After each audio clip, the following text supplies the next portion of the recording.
Present tonight, we've got Jim O'Brien, Norm Goupel, Rob Nato, myself, Andrew Folsom. We're also joined by Superintendent Mike Flynn, Curriculum Instruction Professional Development Director Becca Gagnon, Administrative Assistant Extraordinaire Jody Condon, and our student representative Flo Dappis, who has and Noah's not here. There we go. And Noah's not able to make it. So we also do have Dulcie LaPoma joining us from Zoom land today. She's in Boston, so if we could have a motion to let Dulcie join us in this meeting, that would be great. Make the motion. Second. Any discussion? It's a roll call vote. Jim? Yes. Norm, yes. Rob, yes. And Andrea is yes. All right, Dulcie, you are in. Welcome. So now that we're all here, let's go ahead and start with the Pledge of Allegiance. I pledge allegiance to the flag of the United States of America and to the republic for which it stands, one nation, under God, indivisible, with liberty and justice for all.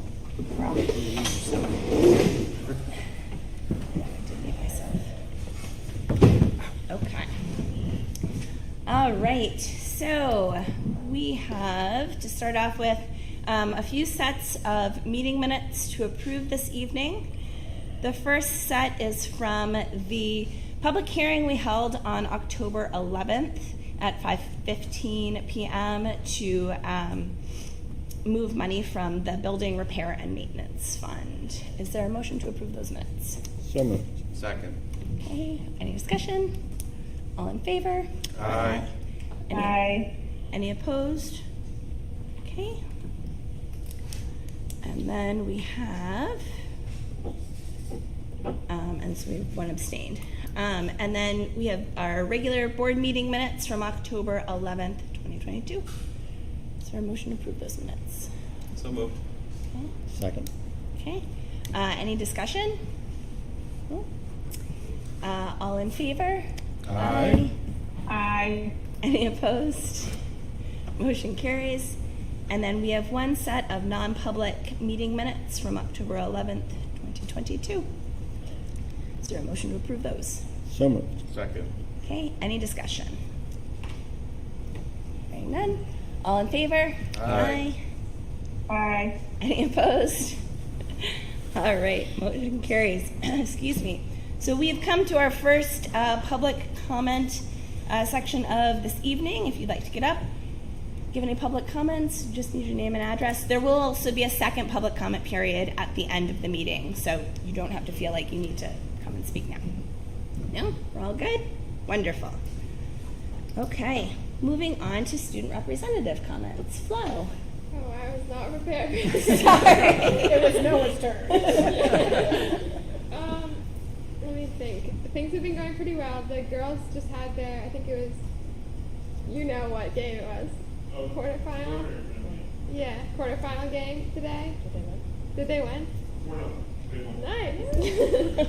And they won. And the sophomores and juniors had their PSATs like a few weeks back. I don't think we talked about that. We have the next student advisory council meeting in 1 week. And yeah, that's all I can think of right now. Great. Can I jump in real quick? Yeah. So our schedules have not been aligning, the three of us, but we did meet preliminary about 2 weeks ago. And the student reps, to their credit, they want structure and some Yeah. organization. So they're going to create goals. We're going to review that, and they're going to set some targets. We need to get another meeting. Yeah. So Noah's waiting for him to get his license, which makes it a little bit easier, and we'll go from there. But just so you know, they've been working on it. 2 weeks. Yeah. So just some good stuff going to be coming out of that world. Excellent. No, thank you. I look forward to hearing those because I know that student voice has been something that's been, I'd say, important to the board.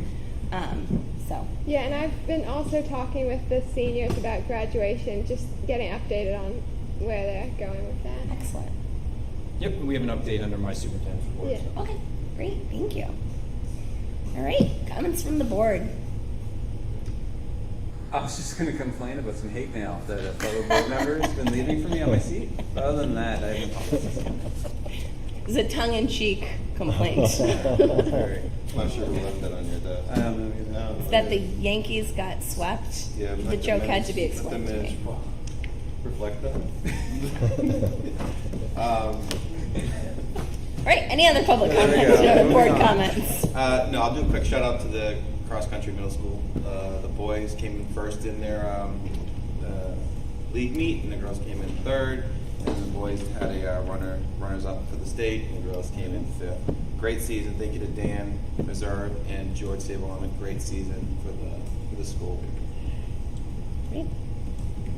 No comments. We got some very nice thank you notes to the school board up here. That were really fun. It was in regards to the artists in residence. So I just wanted to, I have them out here so people can take a look at them, but they're always kind of lovely. Special note, one says, "Thank you, Mom." It does. So, I thought that was pretty impressive. Yeah. I also received some on my desk, so it's something you guys have continued to support, and they do a great job with our students every year with the initiative. So, Yeah, that's wonderful. Dulcie, did you have any public comment or board comment tonight? Nope, all good. Okay, wonderful. All right, with that, we are ready to move on to current business. on to business. So, first one up is the athletic audit. This was presented to us essentially in the summer from the board, and nothing more than. And I was talking to Dan yesterday. When was the last time it was completed? So more, this is an informative piece as we are in budget season, so that you can see how detail oriented Dan is at his office, and I mean that in the document that he presented, down to what it costs per student per sport. So some really impressive information in there. Dan's going to step up and discuss. He's got some talking points, and then answer any questions as needed. Great. Sure. I don't know if you're gonna put that up on the screen or not, but you guys have all seen it. I don't think I need I'm gonna leave it in their folders, That's and fine. then okay. That's fine. So last time I did an audit was probably 5 years ago, certainly pre-COVID. Steve had asked me to do one back then, and what I did is just kind of broke down the sports and figured out what was going on with the different sports. A couple of the things that you will notice in there, first of all, the numbers that are bolded under supplies. We have a 5-year replacement cycle for uniforms. So it's usually 2 or 3 sports a year have a replacement uniform on the high school level and 1 or 2 on the middle school level. And that's why you'll see that those numbers are kind of skewed, and it does really bump up one sport that year. But then over a 5-year cycle, it evens out. The way we do uniforms at the high school is that we buy them for the varsity and they rotate down to JV after 5 years. So we actually look for 10 years from those uniforms, which they get pretty ratty, I'm going to tell you, by the end of that 10-year cycle, and we are putting together however we can. But that is the cost of doing business. Uniforms are expensive, and as you can see, that's kind of how the breakdown is. Let's see, other things to tell you in terms of drivers. I think you have the most updated one. Rob had asked me last week to look into athletic fees. And as you may remember, it was probably, I believe it was 2012 that we started with middle school sports. And at that time, we were looking to add middle school sports with really no cost to the district. So what we've done is we increased the athletic fee at that point from $25 to $60 a kid, and said that income would actually offset middle school athletics. And it really pretty much did that. I think as you look at those numbers, $60 a kid, we were averaging around $30,000 a year total for income. And what that, maybe not quite that high, but in that vicinity anyway, it was covered in middle school sports. I believe it was 2 years ago now that the athletic fee was increased to $100. We've had some kids who are third child opt out. And what we did, and I appreciate it, I think it was a great move by the board to have a family cap of 2 kids per season. We have some that do that. We also have occasionally the fee waivers, and we have scholarships for these kids. So the numbers don't quite translate. If we had 300 athletes, we didn't quite make $30,000 on that, but we'd be pretty darn close. I also added the income from basketball games that we've received the last few years. We sell season passes. We also charge at the gate. And as you can see, the income that we have from athletics really covers a big chunk of what our athletic budget is. The one other kind of caveat or outlier, I think you will notice that the football numbers are high. football numbers are high. Part of the reason for that is we do include coaches' salaries in that one. We pay over nearing $7,000 for football, and most of that goes to coaches' salaries. The other items, the numbers that I have, I did not include coaches' salaries.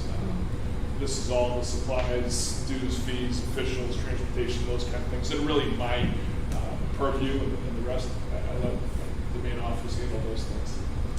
So I think, in a nutshell, that is the athletic audit for this year. I'm happy to answer any questions you might have. This is awesome. This is detailed, clear. And this is something I wanted to see in our budget process, because for me, I wanted to be able to see, how much is being allocated to sports, and certain, making sure everyone's getting their part in case we get something new for the team. When the finance committee raised the fee from 60 to 100, you had said $60 was enough to cover middle school sports. Part of the reason the finance committee made a recommendation to the board was to try to alleviate pressure in the budget for the taxpayers. How much of that $40 alleviate pressure that you'd say that went into athletics, that we can say, you know what, that extra $40 we can say is made a dent in? So you have the numbers in front of you. I don't. You're talking, is it 392 high school kids and how many middle school? 150? I can help you out with that. So if we've got 500 students, say 500 students, we're now making $50,000 roughly in athletic fees, whereas before we made $30,000. So it's a $20,000 increase. That's just rough off the top of my head, but I mean, it is a significant amount of money that we've raised to offset the cost of athletics. Yeah, so Michelle sent me these numbers this morning. So you're right on, Dan. So in 2021, it was $29,298, and last year was $50,428. So we got the message clear when we had an unsuccessful passing the budget in my first year on the board, and that was one of the things that came up from the community was athletes. They want athletes. They wanted to support education, but they wanted to see us do something changing, more like a pay to play. I'm not looking to recommend changing the fees, but it just shows the good faith of the board that we were able to do an increase where I'm not hearing people can't afford it because there's scholarships available, but it goes a long way that we're able to show that there is savings in our budget by doing that. So this is great. Thank you very much. Thanks. Other questions? Just want to say thanks, Dan. I think, as Norm said, there's always questions around sports and parity and equity, and this lays it all out very, very clearly, in as many different ways as you want to look at it. So I really appreciate you taking the time to do it. Can this be shared? Yeah, I would love this to be shared. Okay, Yeah. great. All right, this is great. Dulcie, did you have any questions? Nope, all set. Thank you, Dan. So just one more thing. I would ask maybe how often would you like this occurrence? 3 years? I'm just trying to, as Dan's planning for things, it's good to have a date in your mind. So again, I'm not talking to you in September saying I need that in 4 weeks. So any thought process on how often, or 3-year cycle, 2-year cycle? 2 years. I think 2 years is adequate. I mean, this is a change from the $60 to $100, and that's what I wanted to see. Sure. And I think this is a great start. We'll do it on the even years. I guess the other question is, do you see real changes or swings in the cost of officials or the cost of? So you saw in my budget that I presented a few weeks ago, the athletic, the officials organizations haven't increased their price, so that is going to go up. Sure. The items that I see going up the most on a yearly basis are transportation costs. Our budget every single year, we have a contract with First Student, it goes up, I think it's $5 an hour and 5 cents a mile, which for a lot of trips that adds up. The other one I am seeing is the dues and fees, the golf courses, the ski areas. Those are the ones that are increasing. I kind of joked with Rob and said I've got the original budget from 1998 when I started, and it really has not changed that much. It really hasn't. It's the 2 areas that really have gone up: officials and transportation. So what you've asked for hasn't really changed with the cost of. It really, we've done our best. I think our coaches do a nice job of reusing things for as long as we can. I will say the COVID years, we had a couple of years where we had lots of supplies, and then we ended up not needing them. So last year, we had some money to put in some other things, which was kind of nice. We did some things in the gym, for instance. But there's not a lot of extra there. If I would throw my 2 cents in, I think it's probably time to reevaluate what we pay the coaches. And I know it's tied to Schedule B, which is different for me because it's part of the contractual agreement. So there's been discussions on the next negotiations on evaluating what our coaches are paid comparative to what's going on around the market. Because as you know, Dan coached JV soccer this year. And I think some of that correlates to what the pay was versus the time and effort. So I think at some point we need to evaluate that.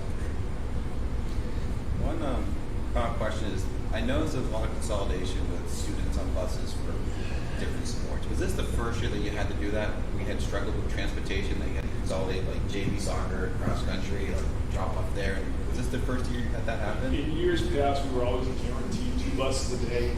Pretty much make that work. Once in a blue moon, we have 3 teams out, we have to do things. This year, at the start of the season, the first student said, we're pretty sure we can give you 1 a day, but there's some days where you can't. So it has been a lot more challenging this year than it happened. And I appreciate the parents who've dealt with it. We've had some weird combinations of kids on buses and stuff, but made it through the season and a couple trips left. We seem to have done it through the ball. Thank you for stepping up to coach this year. It was It's fun. a lot of It was work. one more thing on my plate, but I actually did really enjoy it. Thanks. So one more thing, Dan, because it's not in the audit, is, and people will see if they're following the monitor, kids who, swim at Bow or wrestle at Bow. Could you just talk a little bit about how those kinds of things happen and how they're paid for? Sure. We have a few kids who are individuals who represent Hopkinton in different things. The families are responsible for any fees that are incurred with that. They have to pay the NHIA fee, which is $100. We charge the families for that. They are responsible for their own uniforms. They're responsible for getting to and from places. If there are league fees or swim meet fees or coaches' fees, the parents are responsible for that. The only thing that we do pay for, we give them letters, that is a swim letter, whatever. If they're a 4-year athlete, we give them a plaque. Outside of that, it is all paid for by the parents or the families themselves. Great. Great. Thank you so much. Anything else? Great job. Good? This is Thank you, great. Dan. Thank you, Dan. All right, and that will be made available Yep. to the public as well. Right, moving on. School action plans. Moving on to school action plans. So I had asked around previously if schools have presented goals or action plans and whatever pre-COVID, however it is. So we're bringing it back for all the right reasons. So this evening we have the 3 principals here tonight. They're going to present their school action plans, and we can certainly ask them any questions. Matt has it for show on our new device we got over here. The cable's there, so we can just hook up. Oh, okay. I've got it on the live stream. Gotcha.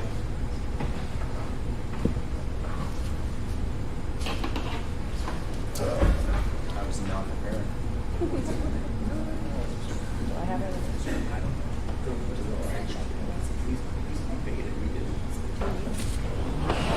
Chris, you want to come on up first?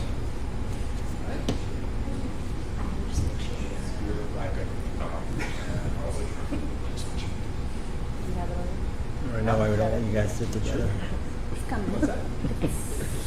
So now I know why we don't let you guys sit together.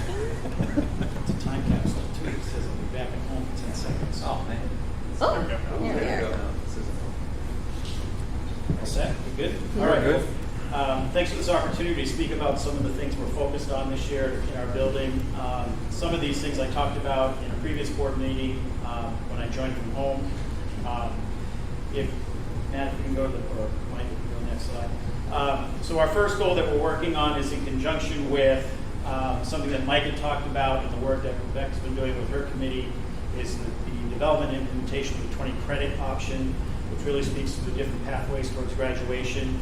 The process that we followed at the building level was this summer we met as a admin council as a retreat, and we really worked and dove into this work to have it ready for Rebecca's committee and for Superintendent Flynn at the beginning of the school year, where we reviewed all of our course offerings as it was suggested for us to do.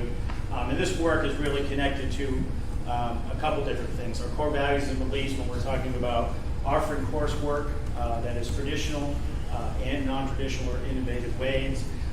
Underneath Mr. Flynn's superintendent goals, under his curriculum assessment piece, specifically to letter B. And then underneath the strategic plan is connected to the first objective, which is goal number 2, or under goal number 2, which is curriculum instruction assessment again of the strategic plan. So some of the work we've been doing there is now in a final copy, as I understand it, Rebecca's going to be presenting tonight. And we'll be working that into the program of studies upon approval. So if that is approved tonight, our next step at the building level is then for me to bring it back to admin council, and just not to educate them, but just to show them what the credit counts would look like, how that's split up, and make sure that our director of school council doesn't have any further questions. So when we get ready to go into classes in the spring, we're able to answer any questions in regards to any students or families that may have questions about that work. Our second goal, as we continue to look around professional development and how do we help teachers to stay on top of best practices.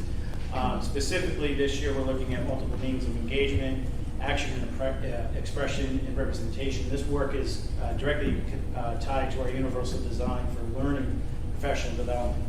So we have about 14 staff members that are involved with this work, including our assistant principal, Jake, and I. He is leading a separate cohort. I'm leading a second-year cohort. They've attended professional development for the last 2 years. The second cohort started this fall. And they're meeting monthly, sometimes more than once a month, to talk about the work that they've been doing in their classrooms, really to take a look at how do we remove barriers for students to make the curriculum accessible for all students. So when I say that, it sounds like it's a special ed initiative, but it's not. Those that have known, like I don't like having a stigma around students that are identified, and I think this is also helping to drive that discussion. To the point now where even today I was meeting with faculty members who want to start to run faculty meetings and help our staff learn and grow in this area because they see the value in this. So it was pretty exciting to have that meeting today and talk about them leading a faculty meeting next week. As you see in this, again, this supports Mike's goals on the curriculum instruction and assessment, and under the second objective, under goal number 2 for the Hopkinton strategic plan. Our third goal, to review and analyze our current grading and reporting practices. This is another committee that has about, I think, 14 staff members on it, from middle school to high school. It's the reporting committee. We're meeting monthly. Right now we're participating in professional development opportunity that is put up through the New Hampshire Learning Initiative, and we're with Brian Stack, who is now their executive director of the New Hampshire Learning Initiative. So we've attended 2 workshops on that. We've invested like 5 hours worth of PD time so far this year. We have 1 more professional development opportunity as we continue to work on what does a competency-based education look like for Hopkinton High School. As you know, we're in that dual grading. I'm trying to move us away from that, and we have some momentum to work in that direction. So we'll continue to work on that. Right now, we've been working on a timeline for implementation of that. So we have a rough draft. We'll go back and finish that timeline, and I foresee us sharing that work with the school board sometime down the road here in the spring. And again, connecting it to curriculum assessment with Mike's goals and under culture and climate of the strategic plan. The reason why it's connected there, which is under the second objective of goal number 3, is because it is a change in our culture on how we report out. And that goal talks about the mechanisms in which how we do that and our communication and how we do that with our families. So when we think about reporting out on competencies and talking more about how they become expert learners, I'm trying to change that narrative and move away from the grades. That's a tough conversation. A lot of people are focused on the grade. I'm trying to move us to talking about what does it mean to become an expert learner in the culture and finding our ability. So those are the 3 areas that we're working on. It's exciting to have as many faculty as we do involved with this work. They're passionate about this. When I walked, this happened today. I walked into the staff lounge, and we had 3 teachers talking about rubrics, how to assess students, and then asking me to join the conversation as I had my apple and peanut butter at lunch today. And I sat there and for 15 minutes just had a really good conversation. Just off, it was just really off the cuff. But they're really starting to collaborate outside informally of our meetings, and it's just really really neat to walk around the building and have those conversations. So happy to answer any So questions. how would you like to do this? As you saw, it's one presentation. Do you want to stop at each one? Do you want everyone to go and come back? Why don't we just stop Stop. after each one, Sure. then you don't have to sit down and stand up. You guys have any questions or comments about these 3 goals? Yeah, I have Or a Dulcie. question. And Flo has one too. So for the first goal about the 20 credit graduation option, Sure. for the non-traditional option, what do you mean by non-traditional? So Ms. Gagnon, I want to take her thunder. She's going to explain that. I'm assuming that's what you're Yeah. planning to do. Okay. To explain that whole process and what that looks like. Okay. So I think those questions will be answered in her presentation. Okay. You can talk more about it tomorrow when we meet up. I appreciate how you pinpoint into our strategic plan each one of these. It's important because when we passed it, our goal was to try and chip away each year, maintain focus on it. So I really appreciate how we can share with the community this is where it's coming from. So. It's really become a living and breathing document. I'm talking with Jeff Daly today. We were talking about some social and emotional learning goals that he wants to start working in the guidance curriculum and how we work that into the classroom. And I really believe it's because him and I have talked about the strategic plan and thinking about that document. So it's, again, really helping to describe a lot of really, really good conversation. Yeah, I have another question. I don't know if this is for Ms. Gagnon, but from the second goal, when you're talking about the different means of engagement, is that like related to the universal design for learning? Yeah, it's that talking about how do we teachers were talking remove about? barriers for all students, not just Okay. identify students. So how do we remove barriers to make sure that the curriculum is accessible to them? Okay. And that the representation means it looks different for different students. Okay. Great. Dulcie, did you have any questions or comments? Nope, you're good. Okay. All set?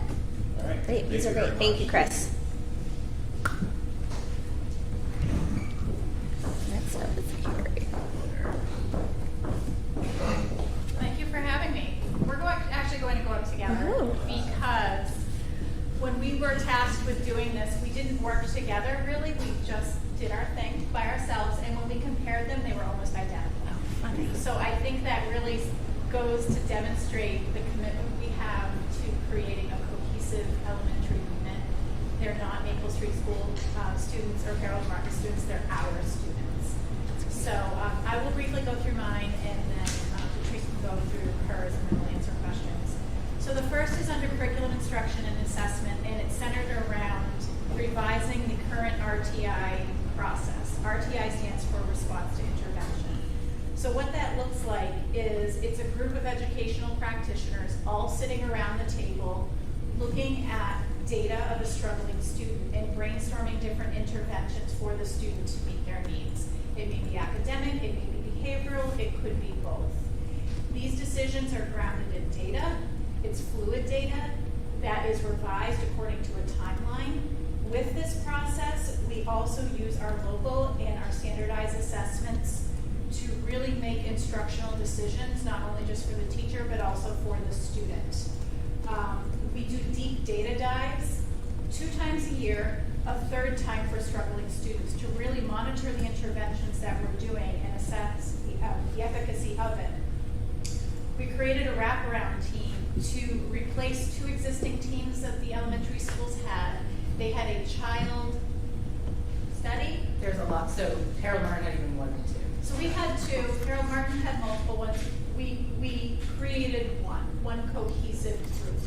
And at Maple Street, we're meeting every 2 weeks, but if the need increases, we'll increase that to every week. There is a wraparound form that a teacher completes prior to bringing to the team that has all of the informational data that we might need, the anecdotal data from just being their teachers that the actual assessment data would not show. This aligns with Mr. Flynn's goal of curriculum and assessment, goal D, and it also aligns with goal 2 of the strategic plan. I can talk a little bit about that as well, just so we'll get to my side so then we can skip that one for the You want me to go to yours? Yeah, if you want to. Yep. So it's the same thing, we have the same goals around that response to intervention, and just really linking to that strategic plan around that high quality education and personalized learning. That intervention time is so important. And at Harold Martin, I know we had conversations about Maple Street as well, we had a lot of really well-intentioned people doing the best they could, but in silos and not really seeing it together.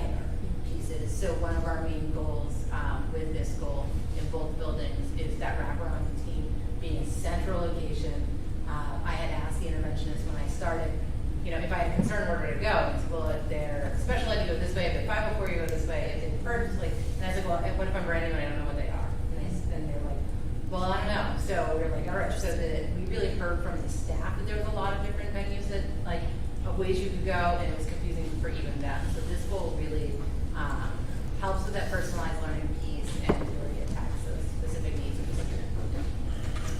Do you have any question for that goal before we move on to the next one?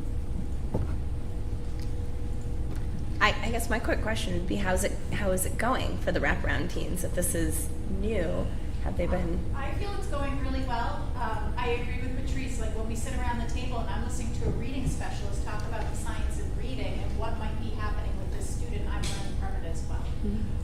It's really too early to assess the impact of it for students. You really want data, and you want data throughout the year to really look at that. I've used it in previous districts when we've had quite a bit of success with it. We're really enjoying it. We're meeting every week on Wednesdays for an hour. It's been a shift in expectations and practice at Harold Martin. Mandy Hibbert is also on our team, and she sits there for the hour. We both block our schedule. We say this is our sacred hour. No other meetings can be scheduled at this time because we want to be part of that conversation. We intentionally kept the team small so that we could all be present each time, so we weren't missing people, and then we're inviting people in. If we have speech concerns, speech is coming in.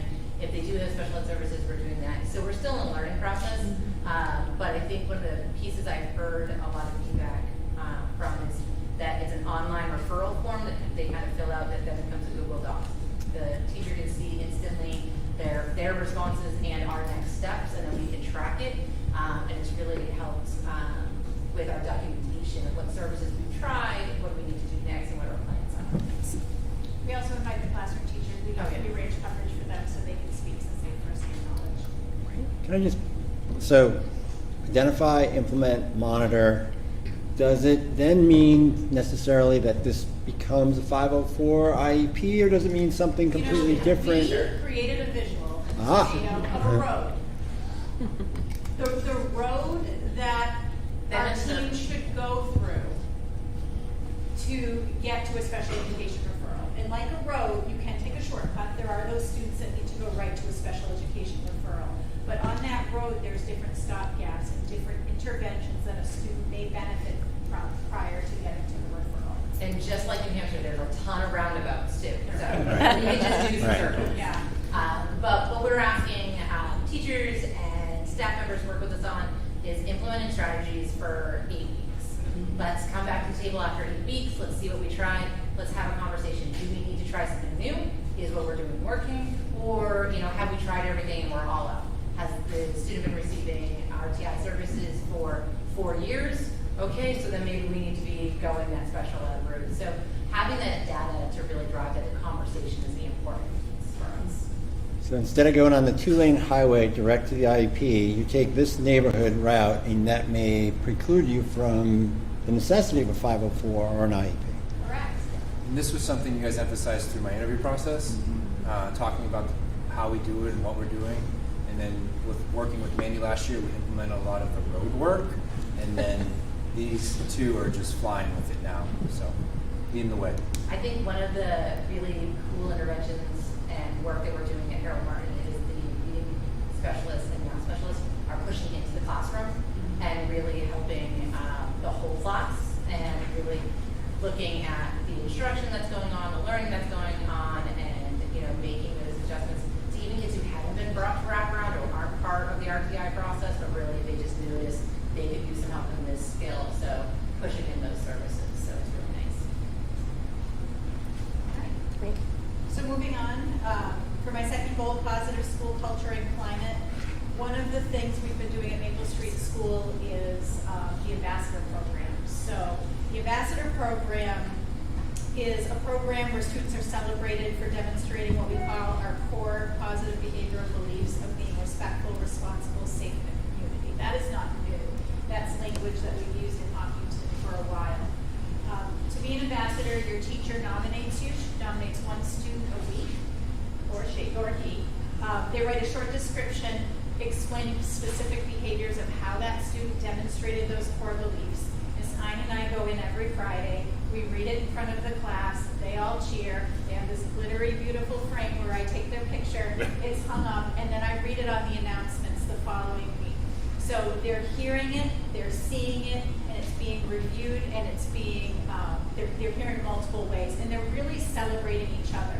So if you're the student that's not a star athlete, or you're a student that's not the top student, you're still being recognized for the hard work you're doing.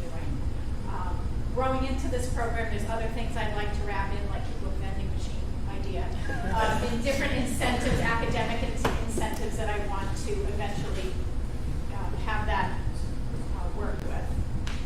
So any questions about that? I can tell you that a lot of students love it. They Okay. come home, they're fired up to make a difference. They just feel really special. And it's a Okay. good feeling that the school recognizes that. It's not something that's expensive. It's No. not something that's novel. It's just nice to be recognized for that Self-esteem. hard work. I think it helps a lot with self-esteem Yes, a lot. thank you. It's great. If you guys are really fast. So my third should be in the same order. We'll get better.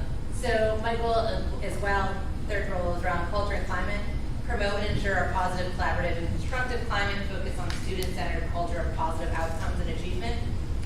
Really just looking at promoting and ensuring that positive school culture that values growth with clear and consistent expectations, collaborative leadership, collective efficacy, I never say that word, and database decision-making. I think one of the things I heard in my interview process when I went through at Harold Martin was that there wasn't always a consistent expectation for staff and students, and teachers and staff members were really looking for someone who was visible, someone who had, who was transparent and followed through at that high level. So I really took that into consideration when making this goal. I also looking at the strategic plan, talking about retaining high quality teachers. We know that teachers and staff want to work in a place that is welcoming and supportive and also challenging, right? People want to have those hard conversations. They want to be pushed to be better at their jobs. Students want to be pushed to be better outside of their comfort zones. So really tapping into that as well to create that positive flow. And my last goal was safety. This is something I'm very passionate about. This is something I've had the benefit of being highly trained in from previous districts. One of my top goals was to train the entire staff in the ICS emergency response structure. ICS stands for Incident Command System. So it's a specific structure that actually law enforcement uses for managing large scale events. And it's assigning staff different jobs in an emergency, so you know exactly what you need to do. But it's more than that. We've even been practicing this during evacuations. You can use this structure for communication. So during our last evacuation, formerly called the fire drill, there are key people that have ICS assignments where I am command as the head of the school, but there's someone nested under me as well if I'm not here. And under them are other positions. We have Area 1 and Area 2 for accounting. They communicate with operations, which goes to me. We were able to do that in a minute, I want to say 28 seconds, accounting for all student and staff with the effective communication structure. So it is efficient, it does work really well. I want to continue the training with emergency management, some of the things that I've learned to bring it here. I believe I've said this before, I know safety is a focus for this district, and dedicating some financial resources to that, considering walkie-talkies for communication is absolutely essential.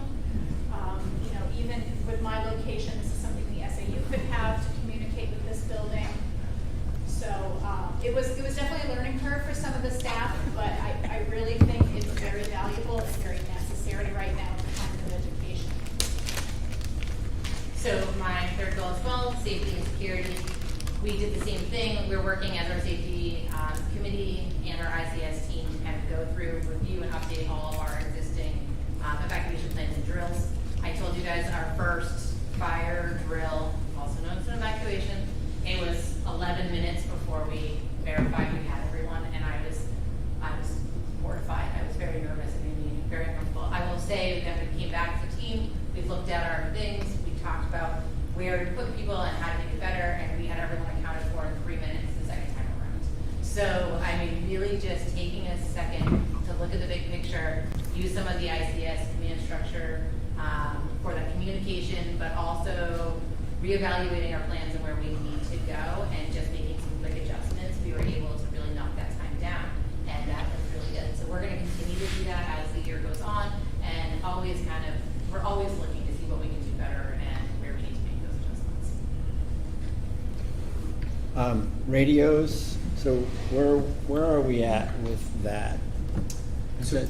Yep, so they're compiling a list of the ESSER funds that we can use to purchase, that will qualify under ESSER. Right. So that will be coming out next week when we discuss all of the, I think the list is done, is that right? It is done, It's done, yes. yeah. So I know with students younger, it's hard to get them out because they're middle school are going to be a little faster. My question is the high school. So they're at 157. What's your time to get them out of high school? It's under 5. Under 5. Now just kind of figure out the range, preschool. It's also campus exits. Are you talking about the whole cycle? Or, I mean, you get them out, we're out under 3 minutes. Under 3 minutes, okay. It's the accounting pieces that honestly slow you down. Everyone Yeah. is out very, very quickly, and I do a sweep of the building. And I can only imagine with middle and high school, there are different classes. It's really, you have to have really good structures in place to account for everybody. And if you guys see anything deviating from additional training, you guys jump in that, train the individuals and all that. Okay, that's great. Any other questions for our principals? You guys are like the perfect height too. Are we? We stood here a while ago. Yeah, we did. We're like the dynamic duo. Yeah, who does? It's nice to see the symmetry between the buildings. I agree. Thank you. Taking a lot, yeah. Dulcie, did you have any questions? No, you're good. Great. Thank you guys very much. Thank you. Sorry for my coughing fit. Gonna let them go home now. Yeah. Oh yeah. Yeah, you guys are. Yeah, you guys should go Principals home. are welcome to stay, but you do not feel you are obligated to do so. You can head on out. They open the building, so. Thank you, guys. Thank you very much. This is great. Tulsa, is there anything to project? No, I'm just doing voice updates, Okay. if that's cool. Yeah, no, that's fine. I'm muted. Okay. Well, I'm trying to turn you up. I'm gonna turn All you up. right. Can everyone hear me okay? You guys hear her okay? Hi, team. Okay, so Jim Rizicki and I wanted to give a quick update on all things CIP. We are meeting every 2 weeks through ever because we love working with each other, as Jim O'Brien can tell you.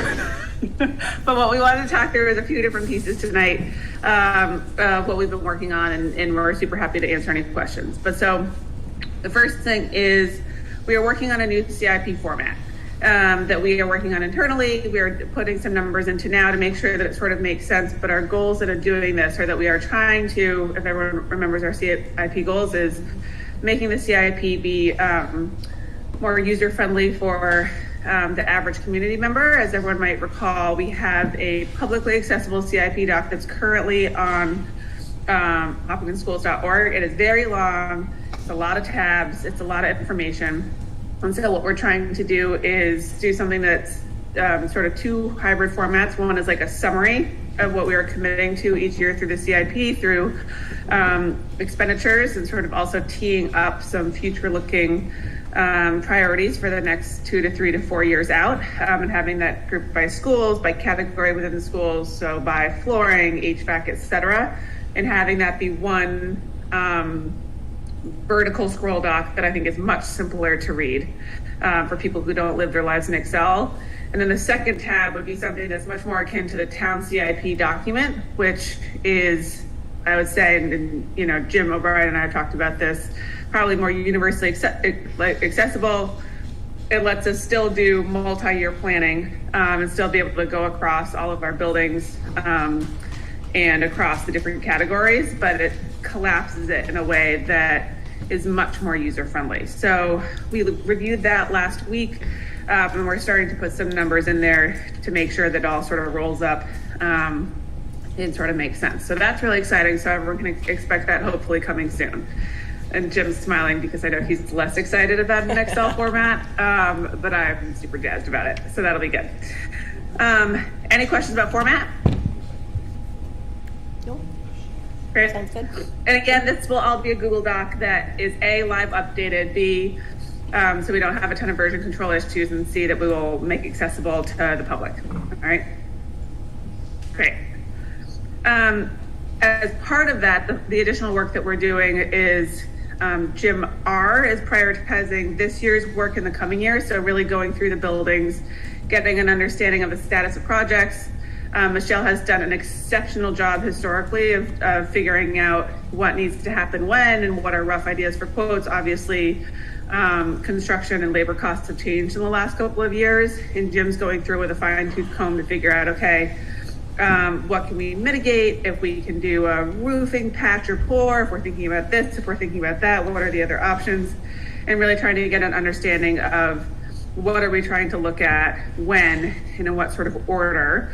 Again, going back to our goals of sort of smoothing out and doing really good forward-looking planning for what our expenditures are going to be for the maintenance, repair, and sort of optimization of our buildings. So once we do that, we will drop those numbers and sort of that forecast into the spreadsheet, and then we will start to be able to populate sort of numbers and targets for what the finance committee can take a look at as part of the broader financial package, and also obviously the entire board.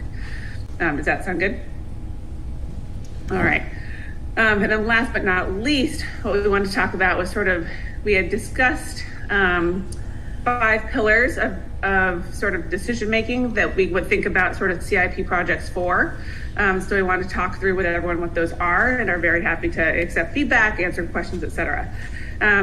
First, and these are in no particular order, it's worth noting, but is sustainability, so looking at energy efficiency, current future proofing, and long-term cost savings. So that's both thinking about like what is our energy efficiency and what are we doing from a cost perspective on the sustainability front. 2 is safety, which is a big consideration for our board this year, right? So are we meeting maximum police, fire, and emergency responder standards? And how are we thinking about that from a building perspective to make sure we're always bringing that lens to our project that we're doing if it's relevant? Student and staff benefit is the 3rd pillar. So is this project supporting the health, well-being, and educational environment of the user? We've seen different projects over time, obviously looking at Harold Martin, thinking about like the usability of the buildings for the students. That's something we want to think about. 4, this is a big one for the board as we all think about it, it's cost. So does the project financially make sense both for the taxpayers and for projected durability, right? And sort of thinking about that lifetime value of what a project's going to be, what the replacement value would be, what that time forecast would be. But cost is a big element of that.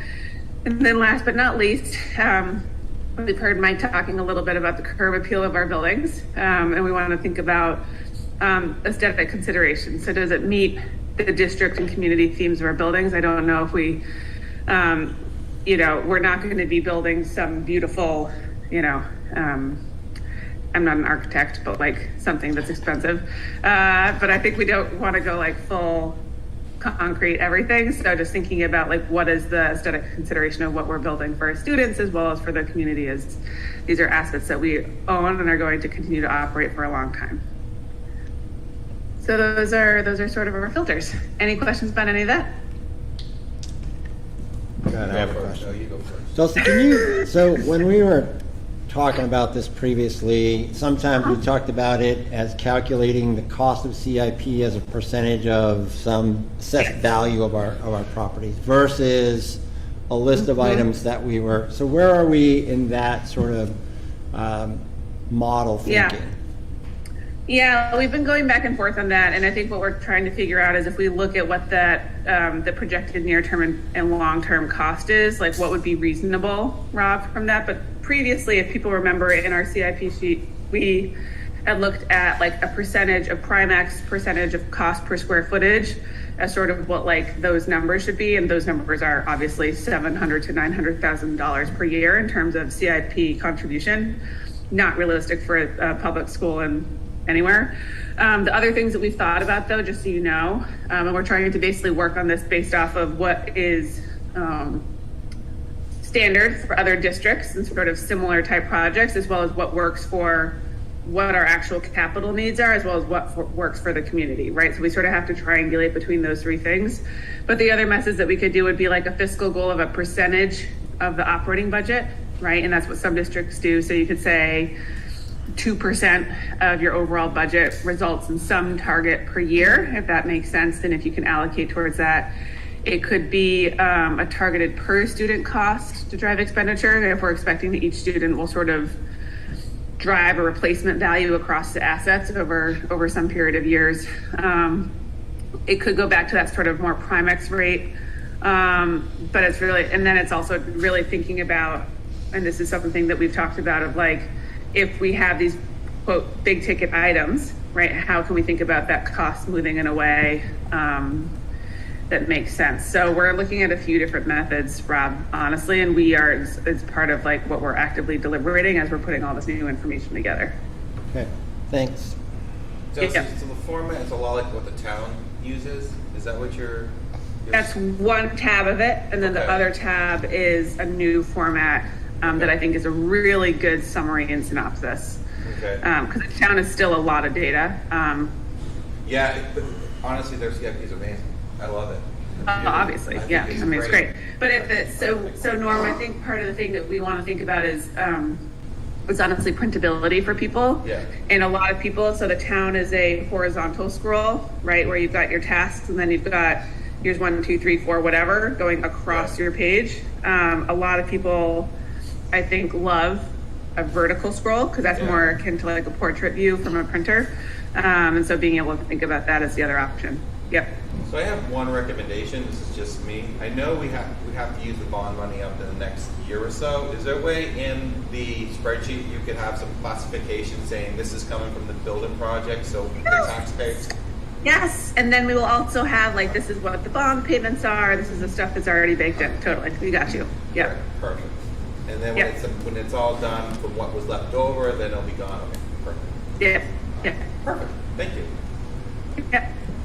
I think, as you know, I think in terms of how to think about how to fund it, the actual items that we need in a percentage of the budget makes a lot more sense to me than the Primex square footage approach. I'll just say that again. I think, yeah, and it's hard, right? Because the Primex thing is great. Like if we were a private corporation, we're really thinking about the buildings from that perspective, amazing, right? But we're not. So we're not thinking about a real estate replacement rate in the same way that someone who's privately operated might be, and that has a revenue from a private development model. So yes, totally. Yep. Yeah. The last question is this going to be more like a living document? What I mean by that is in the past, we've made adjustments in it based on surpluses in the year and where we moved one number to the next year. Or are we going to try and keep it like, okay, that in order for us to budget and know what our next impact is the next couple of years, we're not going to be making changes often. What is the plan from CIP with that? I think so. I think it's been really great. So I think we'll try to have, it's a great question, Norm. I think we'll try to have rough placeholders, right, for many years out because it lets us do sort of our capital resource planning and that's terrific. However, I'm guessing, and I'm going out on a limb, so Jim O'Brien, you can correct me, but Jim Rosicki has been awesome in terms of being able to think about quoting and thinking about inflation, what that might look like. And so I think that as we bring things into the near term and think about that prioritization of like immediate priority, could happen next year priority, like what that looks like, we'll bring in information with more detail and we'll update accordingly. Like it's helpful to be able to have like a rough placeholder, but there's some stuff where like there will just be variability in the costs, and so it doesn't make sense to quote it until you're within some narrow range, obviously. And there's some stuff where also, right, we know that there will sort of be a cyclical pattern, right? We know the boilers are probably on a 20 to 30 year cadence, there's flooring, there's other stuff like that. So we can start to think about if we've done a building project, how can we think about that cluster of work? And then how are we thinking about that as we sort of work to smooth it out? Great. That's awesome. Yeah. it's pretty great. I mean, like, Michelle, I will say, considering that she was doing this as like an adjunct part of being a BA, has done an amazing job, and we have so much detail on the current CIP doc. And I'll just say that having Jim on the team and having him really think about this and really like live in the buildings and think about how to prioritize that and bring that lens, I think has been a tremendous addition to the team, and I'm just thrilled about the work that we're going to do this year. I'm excited to see it. You said it. It's going to be great. Yeah. I have a quick question. I'm behind you. Yeah. Here I am. So for the 5, I don't remember what you called them, priorities or questions that you're asking yourself, are these things that you guys are asking yourself for everything that you put onto the CIP plan? Are these something that you're recommending that the board consider every time we're looking at, I think some spending things, money? right, like aesthetic considerations, if we're replacing a boiler, isn't going to be one. Right. But, or at least I don't choose a boiler based off of aesthetics, but I think that these will be things that we will try to consider to make sure that we're developing a fully fleshed assessment of how decisions are made. And that's also helpful because we're not all going to be here necessarily in 5, 10, 15 years. So like if we can build a little bit more of a thought process and documentation around this, then it will help future members of the district and administrators and staff and board members think about how did we make these decisions? Why did we make this decision? How do we really start to like build that record? And also like a practice of I think excellent consideration and prioritization. I don't know if that makes sense. No, it does. Thank you. Yeah. Great. Any other questions, comments? Thank you guys both for working on this, Jim and Dulcie. Dulcie did a great job. Flo, did you have any questions about this one? No. I'm trying to remember to look this way too. Excellent. Hello, you get to see me again. Yay. All right, thank you. And we're also going to be continuing to hear about the CIP, both update and things that you guys are adding throughout the course of the year, correct? Yes. Yeah. Wonderful. All right, good. Moving on, we have the director of CIPD update, curriculum instruction, and Great night for me. professional Just, development. sideline. Yeah. All right, Becca. Becca has a couple things. I do have a couple things. It's been a busy month, but it's been a fun month. Towards the beginning of October was our professional development day, and I have to say, our teachers were amazing. It was just a teacher professional development day. It wasn't teachers and IAs. K through 6, we did a lot of curriculum work. So they literally looked at the standards K through 12 and decided which ones do they teach at their grade level to what degree. And we're going to combine this all into one large document and kind of be able to create a consistent thread that goes K-12 through the education of the student in each subject area. So it was the foundational work. We didn't finish all of it, which I knew we wouldn't. There's a lot to do. But they worked really hard. In the afternoon, they did their incident command systems ICS 100 training from FEMA. So that was the K-6 teachers. The 7 through 12 teachers worked on the Universal Design for Learning. They had an outside trainer come in and do some work with them, and the cohort teams met to kind of do some planning about their next steps. And then the special education team all met and did some training with Mandy, which was also very successful.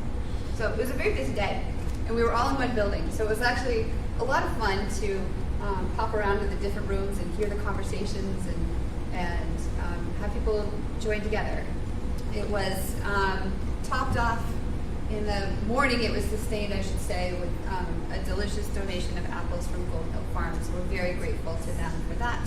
And then our PTA was astounding and provided an absolutely delicious lunch of salads and sandwiches for everyone. And again, it was really nice to everybody just kind of take the time to sit together and chat and catch up. And it was a nice day overall. So that was October 7th, and that was some of our curriculum work we've been doing. Dulcie, you'll be so happy to know our assessment data is ready to go home this week. She's excited. So we've, Carrie, Patrice, and I co-drafted a letter to send home to all parents that just kind of explains the different types of assessments and why we do them. And then we are collating right now all of the assessment data. It's all printed. It just needs to be sent home. So we will be sending home early bird data for kindergarten and first grade. We'll be sending home AimsWeb data for kindergarten through sixth grade. And we'll be sending home access codes for parents in grades. It's actually going to be fourth grade through ninth grade parents will receive access codes for their New Hampshire statewide assessment data from last year. So we take the tests in third grade through eighth grade and 11th grade science, but it'll be fourth grade through ninth grade who receives a letter and a way to access their data from last year in 12th grade as well for their science data. So that will all be sent home by the end of the week. For all the littles, we intend to put them in envelopes and put them in backpacks, and they will get a parent squared notice saying, check your backpacks, because there's a handy little envelope in there. It is a lot to print all of this out. Frankly, without printing in color, they're yucky and blurred reports. So we did print them in color. It's not something we probably will do every single time. We need to explore that. So we'll explore some options for creating some more online access to our assessment data. Not quite sure what that will look like, but that's Also, we're looking at other programs for our student information Yep. system, such as Alma. Yep. So we might be able to partner with them, upload the PDF, so you have access, stuff like that. So we'll get creative, but for this first one, because it's the first time we're really sharing data in this way to this extent, we want to do it right. So so that is a preview there.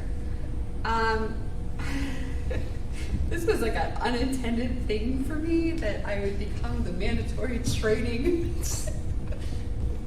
person. I don't know if that's my favorite role because I walked down hallways for all of they were all due by October 15th. So I walked down the hallway that last week leading up and everyone's like, oh, I'm almost done with my training. It's fine. I just want to say hi as I walk down the hall. But so people took them very seriously, and I really do appreciate. They released it only just a couple weeks ago. The New Hampshire School Boards Association released their list of mandatory trainings or suggested trainings based on policy. So that's linked in there for you. And it was really actually reassuring to know that the list that we used was very, very parallel to that School Board Association list. So we highlighted in this report a number of the trainings that people did complete, and we can feel very comfortable that we have a solid baseline of trainings, safety and security trainings in our district that will lead forward. So as we move forward, we anticipate new staff coming on. We'll do the full trainings, but a number of these we can do as refreshers, or we can do on like a bi-yearly basis, depending upon what it is, using the guidance from the School Boards Association. So it won't have to be so dramatic as it was this year for everyone. It was pretty intense to try to get that done, but it was a nice, it's kind of a reassuring feeling to know that we have all of this training. That's good. We've done a really extensive audit of all of our committees having new principals. It was a great time to say, what are we doing and why are we doing it? And Mr. Nato, you'll be so proud of how many committees we decided to sunset and streamline. Hallelujah. And a few things that only meet a few times, we said that's called a task force, and that will meet and dissolve after their task is completed. So we have a very streamlined list, and that will be going out to staff shortly. Asking, so within their contract, they are supposed to be part of a committee, either a district or a building committee, 2 out of every 3 years. We haven't had a great way of tracking that to date. So we now have the solidified list of all of our board level, district level, and school level committees. We know who the chairs are, we know the skeleton, who's on them and what their goals are, but we'll put it out for everyone to sign up, and then we'll start to track what year people are in their cycle to be sure that we've got some accountability to committee work that needs to be done. So that is also exciting. The the fourth thing, the final thing that I am almost emotional, I think, to be able to bring forward is the Curriculum and Assessment Committee's proposal for a 20-credit pathway to graduation. I think, as you know, being the assistant principal at the middle high school for 11 years, there were often times I would meet with students, particularly in their freshman and sophomore years, and they weren't the most engaged and they weren't the most excited. And it's really hard to try to justify sometimes what goes on in the course of a student's day and to find that thing that gives them a spark or that gives them some passion in their learning and helps them want to explore more. It's really hard at that freshman level sometimes in particular. So this 20 credit pathway, you all have a link to it. It is also in the public folder for people to view the draft. If you don't mind, I'm just going to segue straight into that. Yep. That's where my passion is at the moment. So this has roots that started years ago in conversation. Didn't go as far as fast as we kind of wanted. The development last year of the Curriculum and Assessment Committee at the board level was a gift. I'm very, very grateful and appreciative that I was allowed to be a part of it as a co-chair and that we could really drive this work forward. So this started last year in earnest. The exploration, trying to figure out what other districts do, why they do it, what would make sense, what resonated with Hopkinton. And so we do truly believe that for the majority of students, 24 credits and the path that we've created already really fits. We have a high rate of students who go on to four-year colleges, that go on to some competitive colleges, who have clear pathways, post-graduation set for them, and the 24 credits meets their well-rounded, liberal arts-based world languages, heavy in the STEM kind of opportunities. That's there. We have a smaller population of students who, for a variety of different reasons, require something different out of their high school experience. And what they need most, the research that we've kind of done, says that they need real world experiences. They need something that resonates early in their high school career, that feels relevant, and that gives them some experiences to explore and to try different opportunities or careers early on. We are a farming community. We have generational farms in town with students who know their destiny from the minute they step into our schools. And honoring their pathway, honoring the work that they do, and providing them credit for those experiences, I think is incredibly valuable. And through the work that we've done both at the school level, at the high school, and through our committee work, those two groups also agree that those are very valuable experiences. So what you see before you is a proposal to add in this second pathway. It includes 20 credits rather than 24 credits. The 24 credits are comprised of a few things that I want to kind of outline, and the best way to do that is if you're looking at the diploma planning worksheet, the second sheet in this document. The state of New Hampshire requires 14 specific credits. So they require 4 Englishes, they require 3 math, they require 2 sciences, 1 biological and 1 physical science. They require PE, they require health, they require technology. And then they say beyond the 14 credits that they say are specific, there's 6 open elective credits. We looked at that a little bit and explored it a few different ways here. And what we ended up with is tailoring the state a little bit, the 20 credits, to kind of meet Hopkinton and the flavor of Hopkinton. So what you'll see is our 2 pathways in the different columns.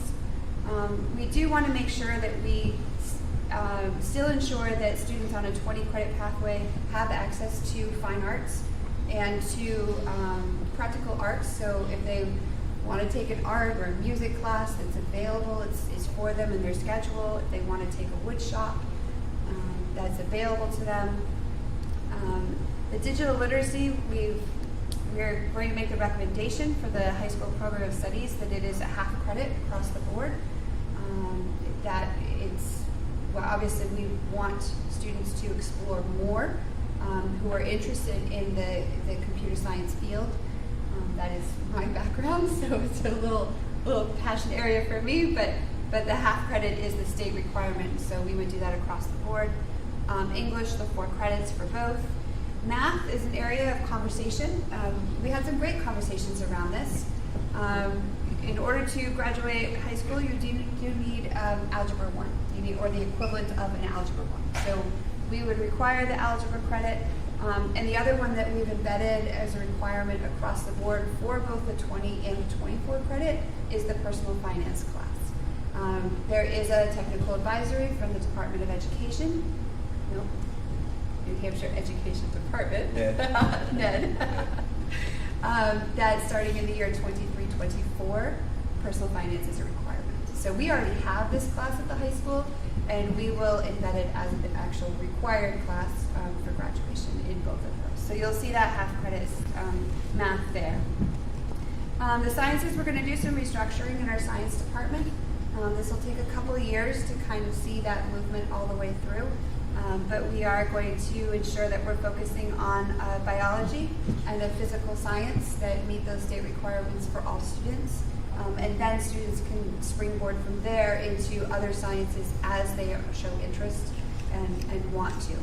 So if that's a career path that they're headed down, then we have a number of great science electives at the upper end for students to participate in and explore. Social studies are reflective again of the state requirements across the board, and then some electives based on whether you're in the 20 or the 24 credit. So this will reflect the world history that's required, a credit of U.S. and New Hampshire history, half a credit in economics, half a credit in New Hampshire government and civics, and then if you're going on in the 24 credit, you can take further electives to fulfill that area. But those are the ones that are required. World language is a Hopkinton requirement for graduation under the 24 credit pathway, but it would be an option for students who are interested in it if under the 20 credit, but it's not mandated in the 20 credit option. Health and physical education, those are the state requirements. Again, students can go above and beyond, but that cooperative team is what all freshmen take. And then the health elective, all sophomores take that. So we would continue that. Here's where we deviate a little bit from the state mandates in that career exploration is not a state mandate, but we would like that to continue to be a Hopkinton mandate. I think through the work of our committee, right now that's typically a junior level class. We would encourage that to be taken earlier than the junior year. So we'll work with the high school counseling department through their program of studies work to backwards place that class earlier on so that students have the ability to experience that and do a little exploration earlier. The next one is also an area that we kind of diverge a little bit, and that is our experiential learning. So right now in the Hopkinton 24 credit pathway, we do require half a credit in experiential learning. That happens through things like the Adventure Ed class, some of the engineering design classes, and other classes like that. So yearbook, things that are requiring you to participate in an active experience of some kind. We think this is the heart of where the Hopkinton 20 credit pathway will be. So our intent in opening up more experiential learning options is for students to, starting in their freshman year, start in internships. We have incredible businesses just in our community alone who have been very open and welcoming to our students. We'd like to expand and grow that a little bit more. We've reached out to some organizations within our greater Concord community who may be able to help us find an easier way to partner with a broad variety of different businesses so that our kiddos can start to explore where their interests may lie. and they can learn things. And if they know what their pathway is post-graduation and they want to get started earlier, then we'll help design classes for them around those experiences so they can build and build and build. So that, you know, if they come in saying, I know I want to be a plumber, my dad owns a plumbing company and that's our family business, I want to join that as well. Perhaps we're designing something in their freshman year and they're working through and they're taking business classes by the end of their senior year, and they're comfortable and ready to move on to trade schools, apprenticeships, and a career in plumbing. So it's those kinds of interests we really want to tap into younger for students.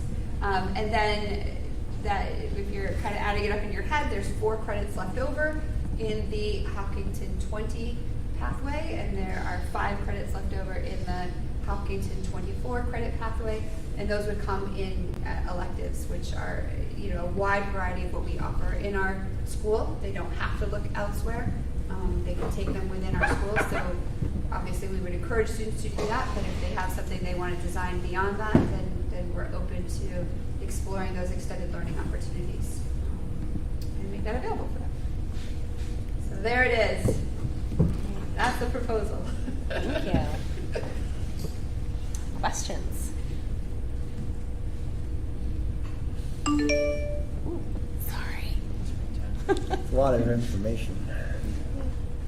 It's a lot to dissect. I mean, my first reaction is this, I'm happy to see this come to us. This is something that I think when freshman on board came, and I think you alluded to, and it never went anywhere. And it was a little just slipping in the rug. My question for you is, you know, what is your next step that you're looking for this? So this is a board level committee that created this proposal. This was the curriculum and assessment committee that Andrea and Rob are both part of. Yep.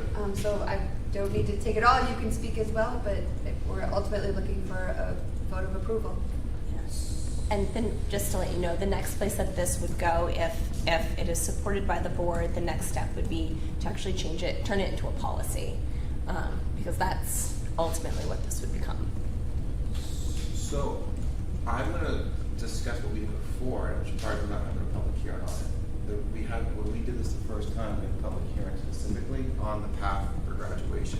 I believe we've had listening posts in the past. It wasn't listed in Not a post? public It wasn't a hearing. public hearing. Yeah. A it's listed in listening post? Yep. Do we follow the same way we did it before? I mean, that was information from the listening post was brought to the curriculum and assessment committee. So that's in part what the committee discussed over the course of last year, was community feedback.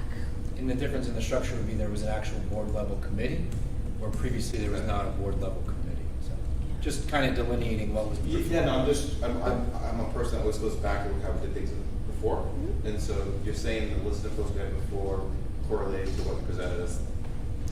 That was Okay. yes, that was information that was Okay. certainly Okay. taken into account. Okay. Did you have something much to Yeah, add? but when you're all set. No, that's I guess my question is, when does a student decide which course they're on, the 20 or 24? Like, how does that work with the student and the faculty? Yeah, so we are going to encourage those conversations to happen very early on. This is not meant to be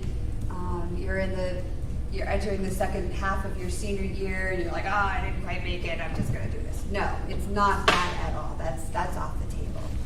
So these are conversations. There's a lot of things built in here that you would have those conversations with your counselor early on, and this is one of the benefits of being small as we are is that the counselors do meet with every student to discuss their schedule during that transition from 8th grade to 9th grade. So that would be the first time these conversations happen. Some of the changes you'll see in the program of studies, we're really reinvigorating that document. In that document, there's going to be a sheet that's provided to students that says, if your intentions is this, here's what you should be doing. If your intention is this, here's what you should be doing. Meaning, as we mentioned, let's just use a low number, 80% are going on to 4-year schools. You're going to have the world language requirement, which will automatically trigger you into the 24, right? So the discussions will essentially happen in your freshman, sophomore year as you're designing that path to completion.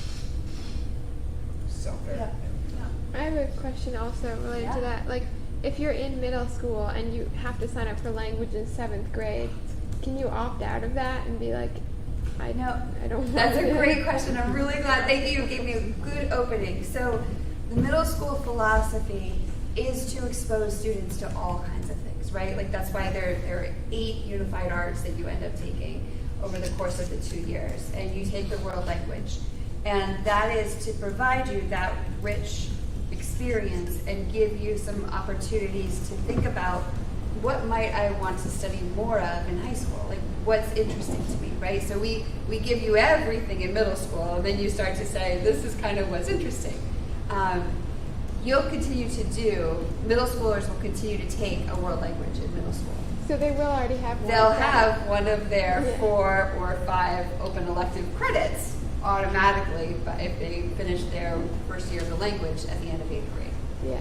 Yeah, So so it'll that's- carry over as a credit for them. It's 1 credit for 7th and 8th grade for. Yeah, so basically we take the first year of a language, Yeah. so first year Spanish, French, or German, Yeah. and we divide it over the 2 years. And so by the end of 8th grade, if you've met all the competencies, Yeah. then you receive a high school credit because in Yeah. essence, between those 2 years, you've taken the first year of a high school level world language class. And the other side of that is there are students that do not take the world language class. So when they get to high school, they are now having to play catch up with the 24 credit because of the services or supports or whatever else was needed in that middle school model. That's another avenue of why this was explored. So I'm curious, like, I'm just thinking about like number of students. So if you had a magic ball, or just thinking about your past experience, like how many students do you think this applies for the 20 credits? Like what would you think of the numbers being? In rough estimates, obviously, I'm not hoping to do it.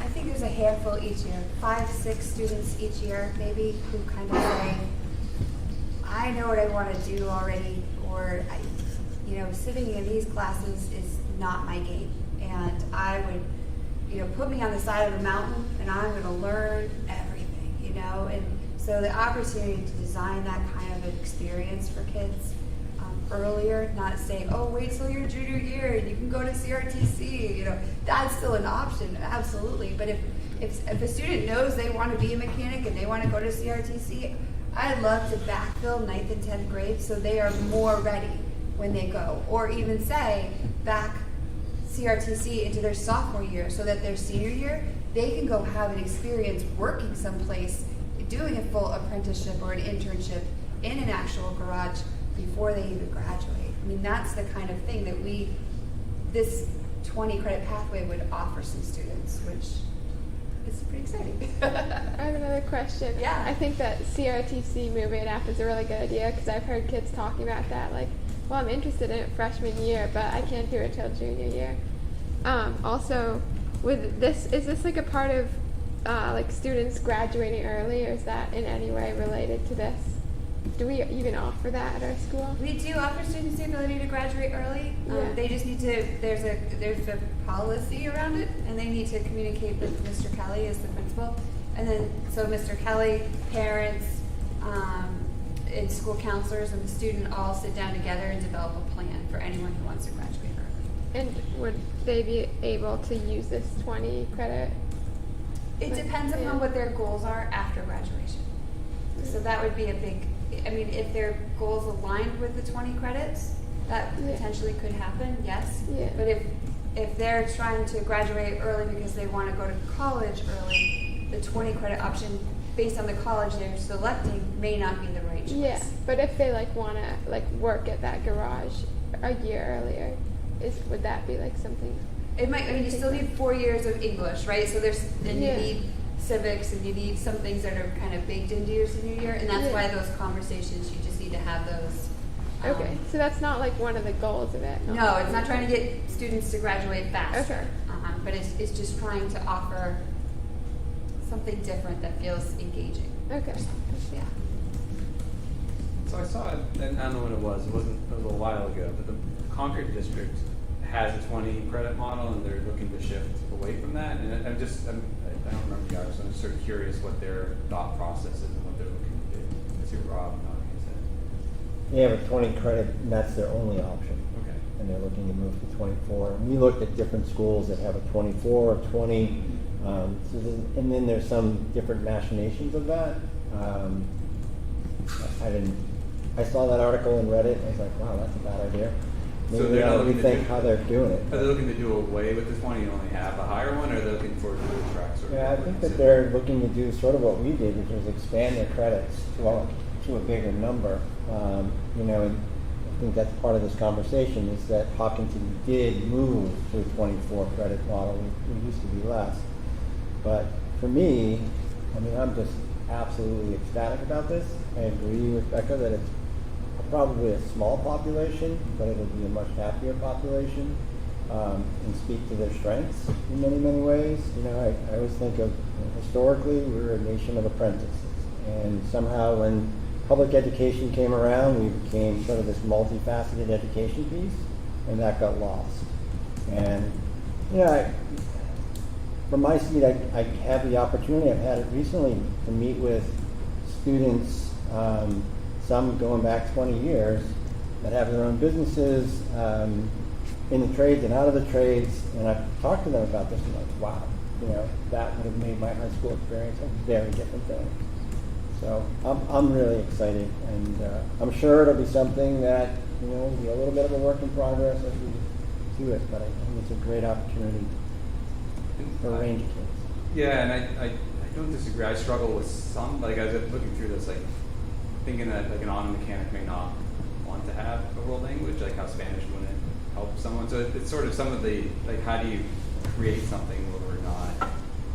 I don't know. I'm just struggling with some of what would be required, what would be dropped, thinking, like, just because they're going in a certain field, they wouldn't need certain skills. So I think it's important to say that that's the requirement. It doesn't mean they couldn't do that. So the other thing we talk about here is, you know, we've got 24 as our credits for graduation. We have kids who take 27 and 28.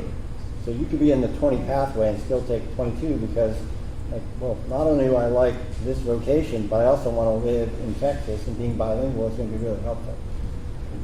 Yeah. I don't know if I'm hearing you. No, you are. I just struggle with sometimes a student in freshman or sophomore is not going to know they're going to live in Texas and need to have a bilingual language. And it's part of why we offer sort of a broad range of liberal arts is to give students grounding. And so anyway, it's not neither here nor there. I'm just struggling a little bit with assumptions that some of these things students don't need because they're on a certain path.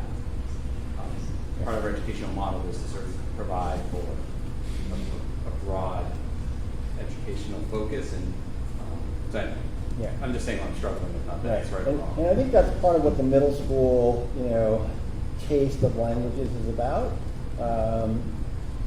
And then, you know, hopefully, if they have an appetite, maybe I just didn't have dinner yet tonight. For Spanish or whatever it is, then, you know, they might continue to pursue that. But I think, I don't know if Becca would agree with me or not, but the students that I can think of in my time in Hopkinton, languages were probably a barrier to success more than anything else. I've had students with barriers to language, so I understand that, and I think it's helped them. So like, I get it, and failure sometimes is a good learning model.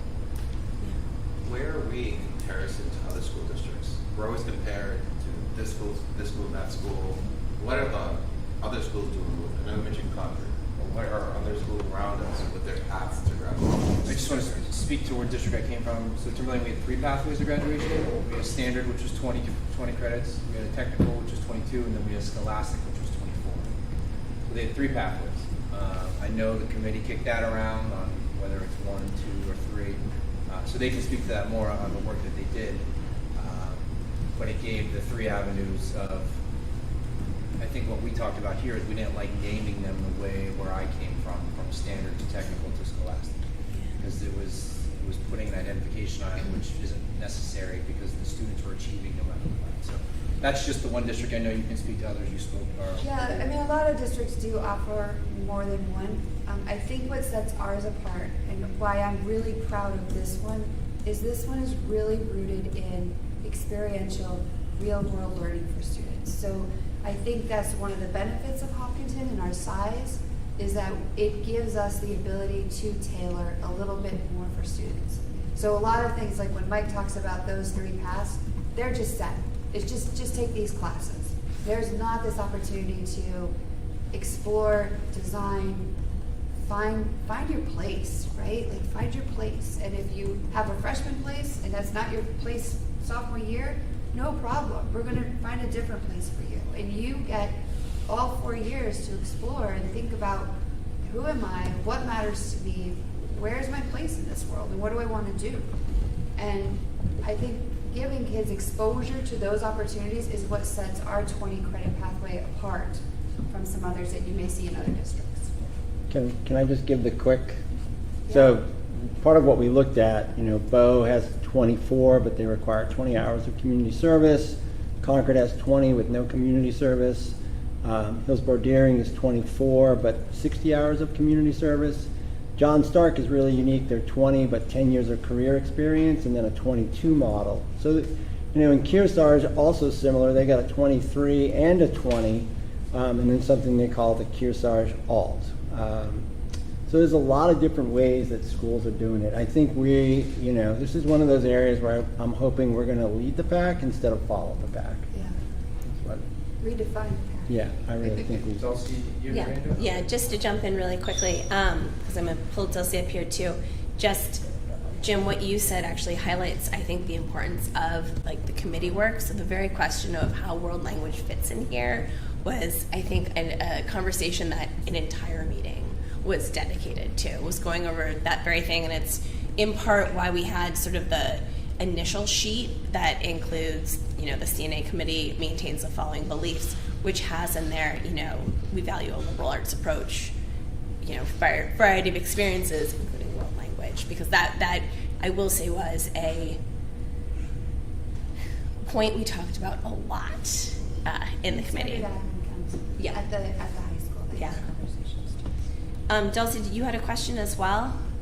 Yeah, so Becca and the committee, this is great. My question is more, I really like the pathways, and I guess it's more thinking about if we are trying to encourage kids to start with CRTC earlier or do apprenticeships or get out into the trades or have on-the-job training or whatever, why wouldn't we keep them at 24 and then incentivize them to continue to sort of like get that hands-on practical education and receive credit for it as a similarly credited pathway? Is there an advantage to actually reducing the number of credits?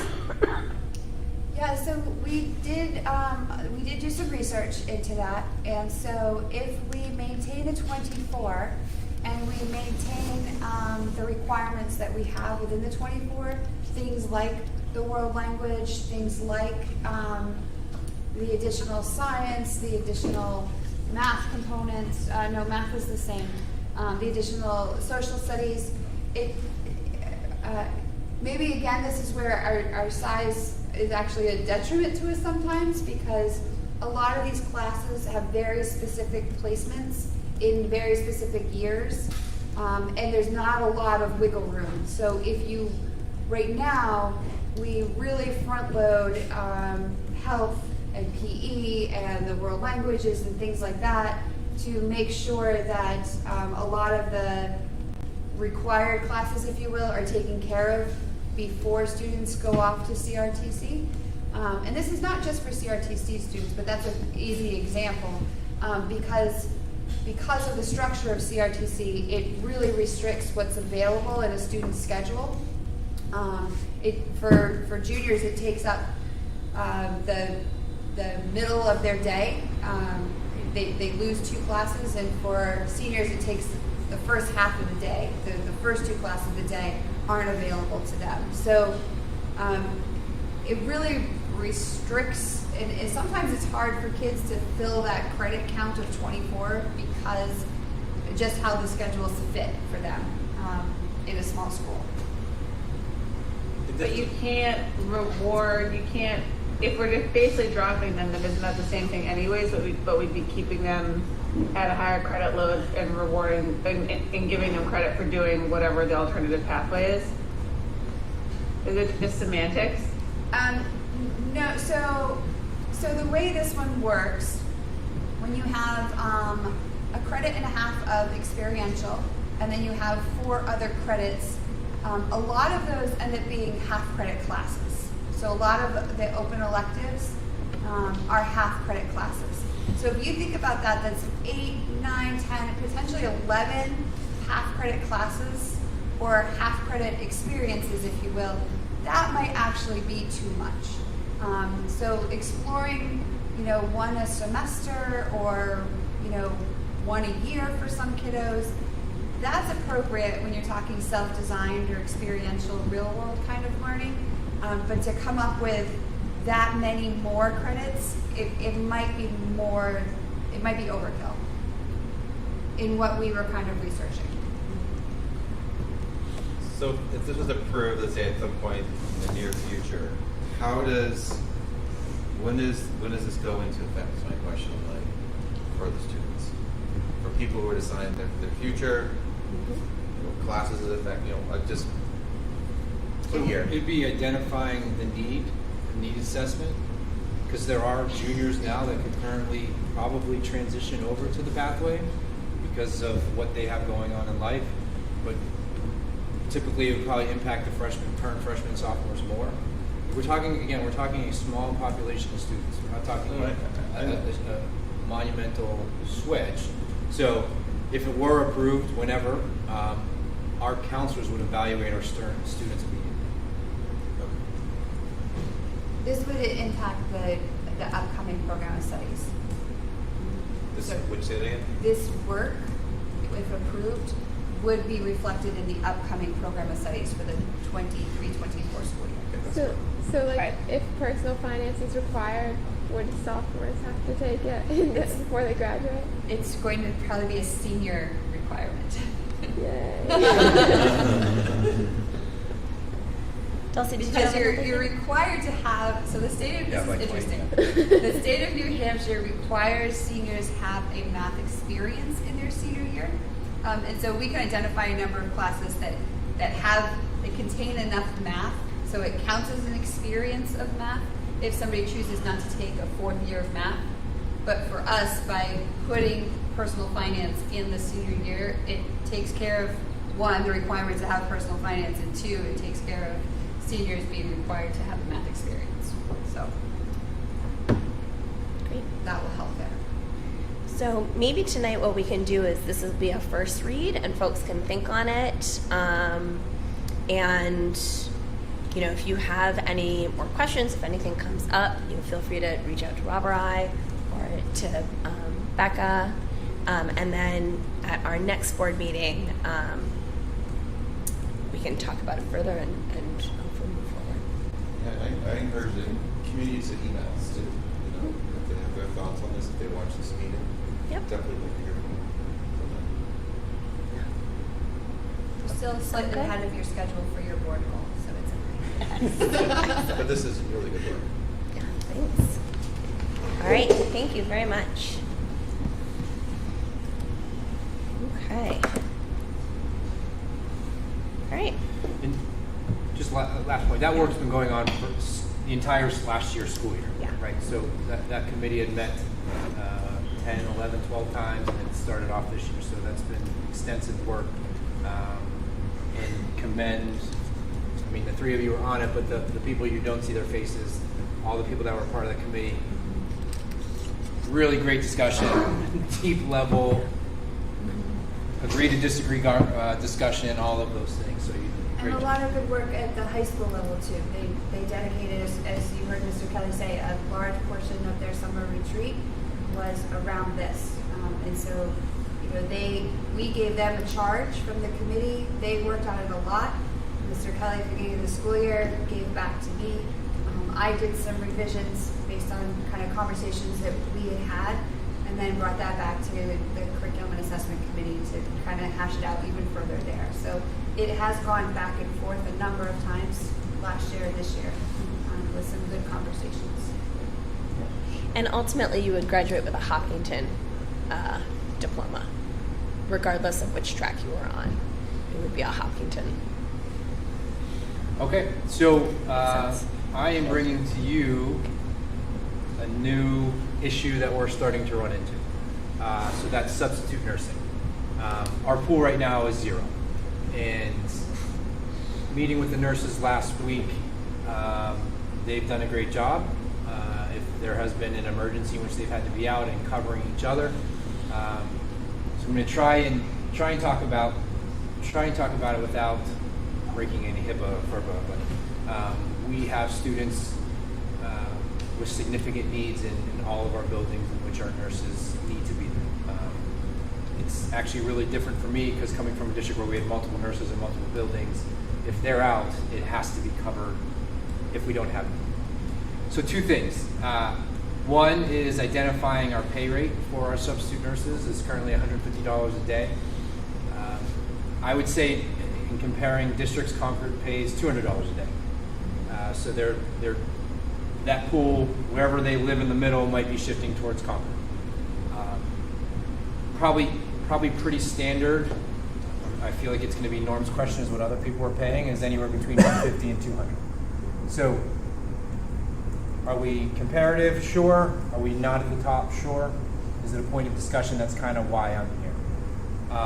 We do have a couple that were previously in our pool that, due to the rates, are no longer in our pool. So I know specifically that it is a financial reason. So then in discussion with the nurses, it's thankfully none of them have been out for an extended period of time. But now we're getting back to normal. So they have some professional development opportunities that are coming up in regards to their standards of practice and whatever it may be. So we want to ensure that they continue to grow in the school nursing practice, but also knowing that whoever they've reached out to has said not available or no thank you. So in working with some math with them, if they are able to attend all of their days, there's only 3 nurses in our district.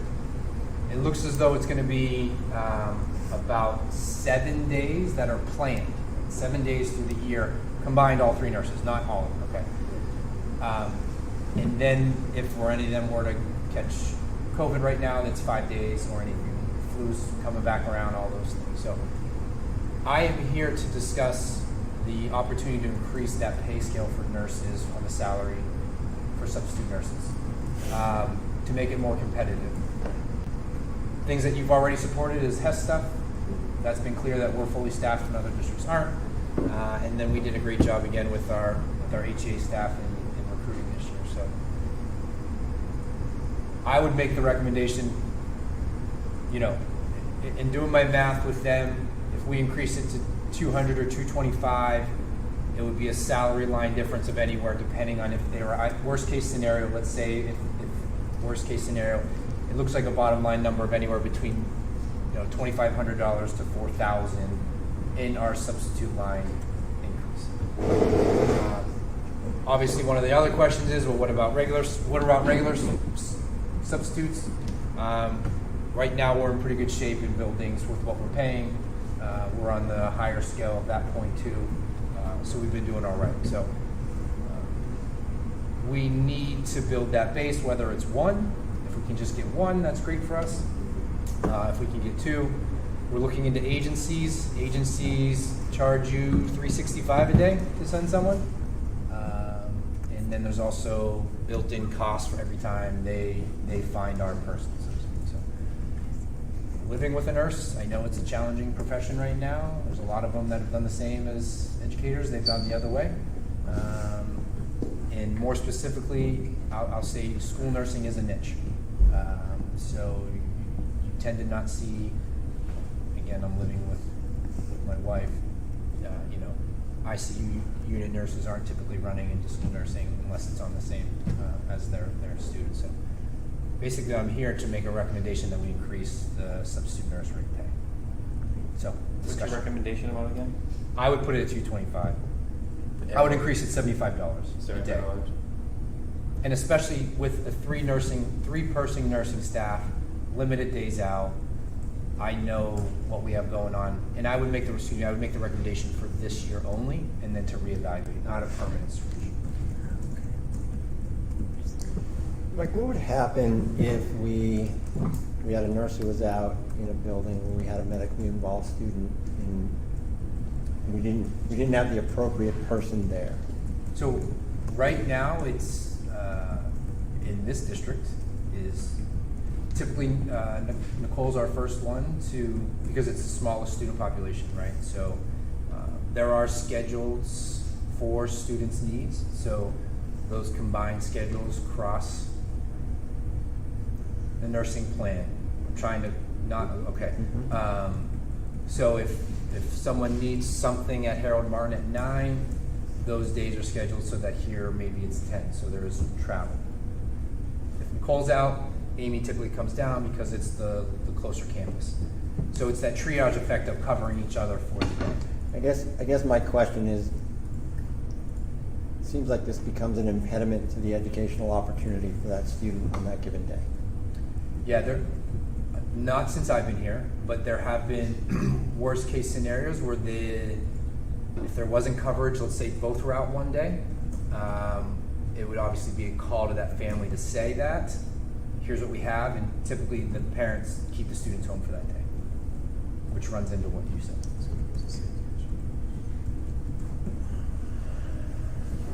So, other questions? So given that dynamic, we would probably be talking perhaps $1,000 of the 7 days, if we were to jump to this pay rate increase. Yeah, so I did worst case scenario, if they all were out for the catching COVID or the flu, Yeah. and then their PD days, I really think it was about, I'd say between $3,000 and $4,000 difference for the year. I have a good feeling if we raise the per diem rate to the day of $225, I have a feeling we'll get 1 or 2 that'll be in the pool, which will help alleviate stress from the nursing department.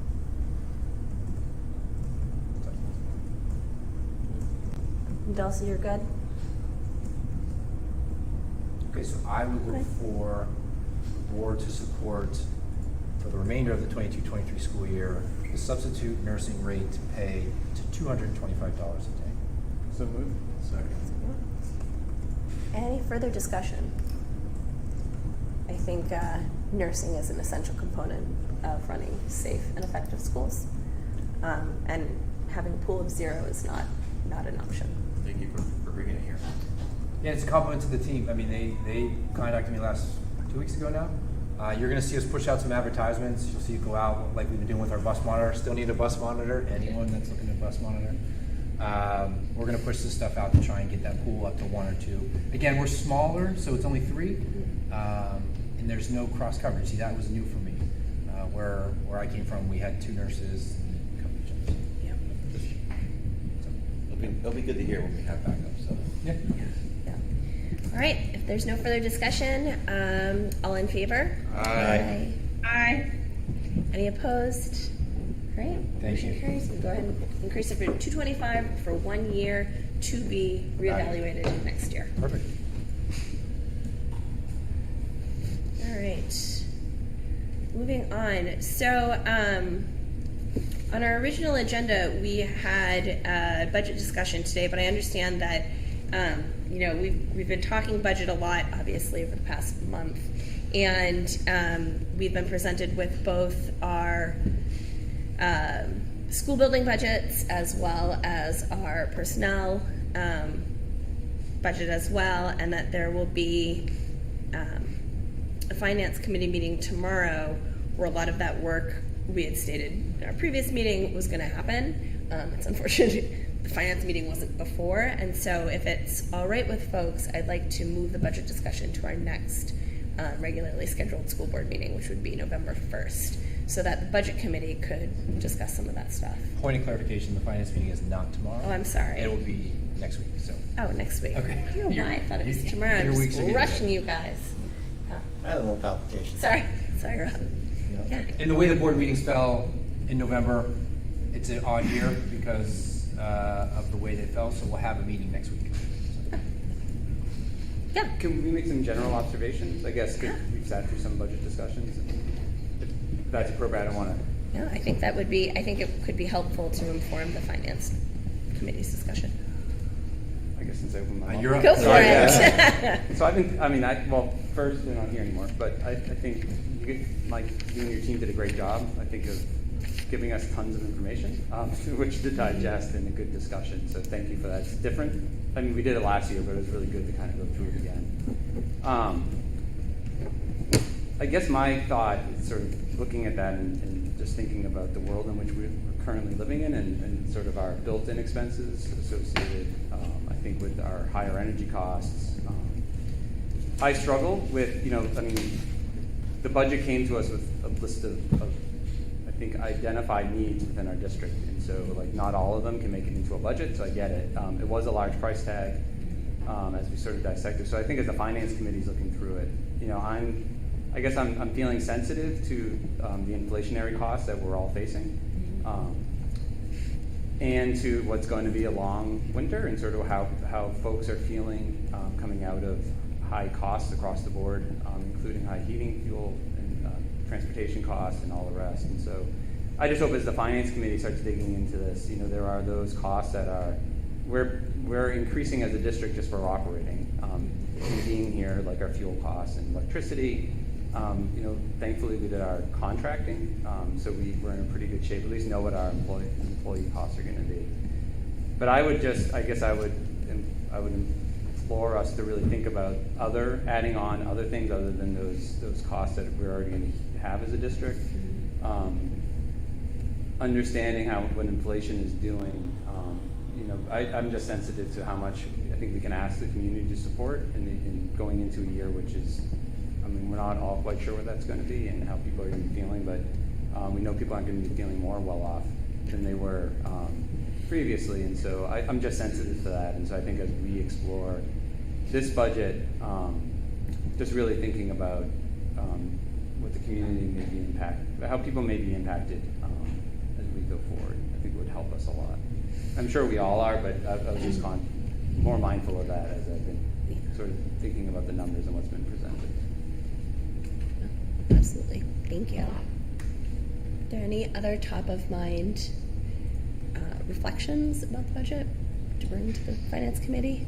I think just what Delcy alluded to last meeting was I want to be able to see this is what the town would vote on for the contracts and break that down. Mm-hmm. So when they look at the budget and they look at the budget increase, they can say, okay, this is what we agreed for HEA, this is what we agreed for HES, and then basically expenses that are beyond our control. We know the bond's already in there, already fixed in there, but I want people to remember this is what you voted on last year, and then this is what the increase is from there. Because to me, that's where the starting point is. I know Mike and I had a discussion about when you're talking about previous numbers, how you get a budget for all health insurance, for family and all that stuff, and you get those numbers. But it's important for people to really understand breaking that down. I think Rob's taking that stuff. Yeah. So. That's great. Dulcie, did you have anything you wanted to add to this today? I think the thing that came to mind for me was really looking at how we're going to be using revenue and most especially our trusts to help offset these costs. I think we've been very conscious about how we have used those trusts, and really it's for times like these. When we have peaks, such as inflation, and really helping to try to mitigate those costs as best we can. And we can't make it all go away, but I think we can do a good amount. I just think it's the responsible thing to do, and it's what we've been planning for as well. We had a discussion about meeting the needs of our students with the operating budget, coming to a number. Are you guys gonna have some feel for what you guys are looking for regards to our trust and all this stuff at that time? Because obviously when we vote on the budget, it's to meet the needs of our students, understand the impact it does on the community. And when that's locked in, that's locked in. We know that's what we're trying to meet the needs of our students, but having those other wants and needs has a direct impact on the tax rate impact. And that's something that we went through a meeting one time, and by the time we were all done, it was at $1.85, and it goes high pretty quickly. So before, I just want to have a feel for what you guys are seeing that's on the radar for that. Yeah, we're definitely going to. I think Mike and I talked a little bit, and we would have a whole package coming forward, not only in terms of things that should stay and things that might go, but also how we address the revenue piece. Some of the revenue pieces are still unknowns in terms of the state inadequacy. There's some talk of a one-time from the state and how that gets used, and even what that number is. So it might be a little while before that even comes in. It's an extraordinary year, and the projections are a little bit scary. I think everybody's sort of on edge about the cost of fuel and electricity and whatnot. So we'll certainly keep all of that in mind. Great. No, thank you, Jim. I think this is really helpful, actually, in just being able to keep doing this work. Dulcie, you good? Good. Okay. Super. All right. So we will talk more about that next week, because it's November next week. I know. Is our meeting next week? November 1st? Our school board meeting is November 1st, yes. We're going to need to move our finance meeting. That's fine. That'd be great. Well, you and I meet Thursday. All right. Moving on, just in addition to current business would be policy. I guess it's not an addition, it's right on there, sorry. I'm reading it too. So not much of a policy update this time. We don't have a current policy flow quite yet. The policy committee did meet. We have started assigning policies to be updated, and so we can expect, I would say probably next week, that we will have a first read on several policies, and that should get cooking. I would say. I know that I have some that Thursday. I. Yeah, sorry, you're right. Sorry. I have my days mixed up now. Sorry, bless you. Bless you. All right, great. Anything else under current business? Nope. All right, moving on to the consent agenda. Thank you. So personnel. What? My computer.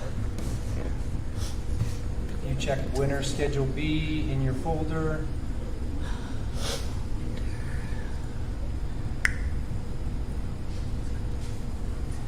That's great. I know.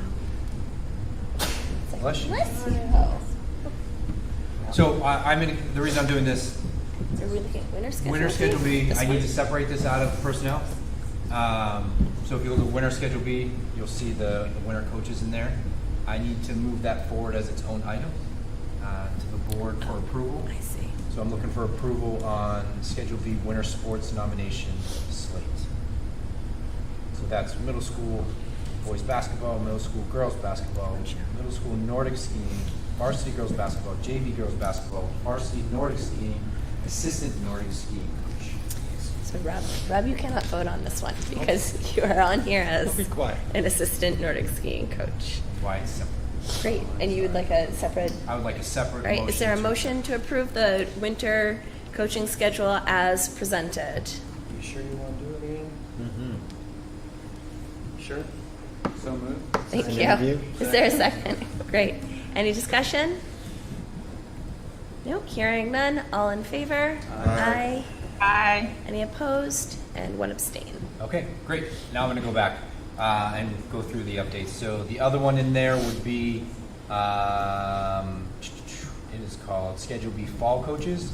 There was one to add to the list, Kelly Holmes for soccer assistant girls varsity. Ooh. Yeah. Thanks. I'll let you finish. Okay. So filled at a certain time, but needs to come to the board for it. So What do you mean filled by a certain time? The season's almost over. Yep. And there, is this retroactive? she has done. Yeah. She filled in between and was not presented to the board at the time. So yeah. That makes sense. Mm-hmm. Yep. Okay. No, You don't need a it's going to separate go under motion for this. consent. Yep. Great. Okay, moving forward to superintendent report. I have slid superintendent's goals in here after the reflection last week. Andrew was grateful enough to encapsulate the recommendations made by Dulcie. You'll see that there's a new category in there called leadership. So if no further discussion, I will move those along with consent agenda and we'll approve it at the end. Anything else? Looks good. Do your See job. those? Yep. Do your job. All right. Enrollment. So our numbers are due and finalized. They were finalized on Friday, certified to the state. So for our current enrollment this year, this is hot off the presses from Jody's email this morning. So it's at 935. So you're at 935. I see. So if you're going to ask me higher or lower, I'll have to go look for it, but that was just put in as we were walking away. And so those are the number of students who are physically in the building on October 1st? Enrolled, yes, Or who are enrolled or Yeah. who are in the building? in the building. So if students were absent that day, they would not necessarily No. be counted in this number? No, absent because of sick? Yeah. No. Okay. Enrolled. So in our system, in our student Got it. information system, then we upload these. Okay. Thanks. All right. All right. So 2 updates. 5th grade field trip, also hot off the presses. Ran into a busing issue, which is going to become our new standard, I think. So the buses had to return to school by 2:30, and because of the field trip, anticipated return was going to be 4:30. So the bus company canceled on us. Miss Sindoni, we were just meeting beforehand. She is researching alternative ways, possible coach busing, which would increase costs, but we're trying to get another number, perhaps for an opportunity, as well as maybe change the dates of the trip for that 8-day period when there's no fall sports and winter sports. So trying to get that in which we can work with the bus company. So again, I know that's all. I know checks were sent home today. Just hang on to them. We're trying to just problem solve, see if there's any other options out there. Last update out of our office is the graduation update. I think we all heard Hal speak amazingly last week and the passion about it. So Mr. Kelly has met with the senior class on multiple occasions since then. They are working on possible solutions with the senior class. I want to reiterate that the reason this came up was not the money, right? And it was part of the discussion with the barn. It was more about the time and effort from what we have on staff and what we've witnessed last year, because we had a company that would come in and do it all, right? The flooring, the staging, the piping, everything. That company no longer exists. So it started that conversation. So, kids credit, they've put their nose to the grind and they've called around and they have some leads on companies. Now, leads are great. We need it in writing from the company that they will show up. If the barn's open at a certain time, they need to be there at that time. So they have to work in that. Also discussing bringing it back to the field. I think you did it in COVID prior to me, with rain dates in order, because the tent, we know we can't tent on the field. So, but having an outdoor ceremony and with rain dates. And then I spoke to Mr. Kelly about taking the senior class on a field trip to Concord Capital for the Arts to see, right? I don't know if they've all been there, so maybe registering that. But Mr. Kelly is going to meet with them again, so that is not to bed. It's in the works, in discussing new traditions, because it goes back to the staff with the setup of the chairs, but more importantly the breakdown. So once the ceremony's over, the barn, you have to have everything out that night, right? So we don't get to come back the next day. It has to be out that night. So talked about the junior class maybe becoming part of the tradition where they set it up and break it down, and every year the junior class does it, so the seniors are off the hook.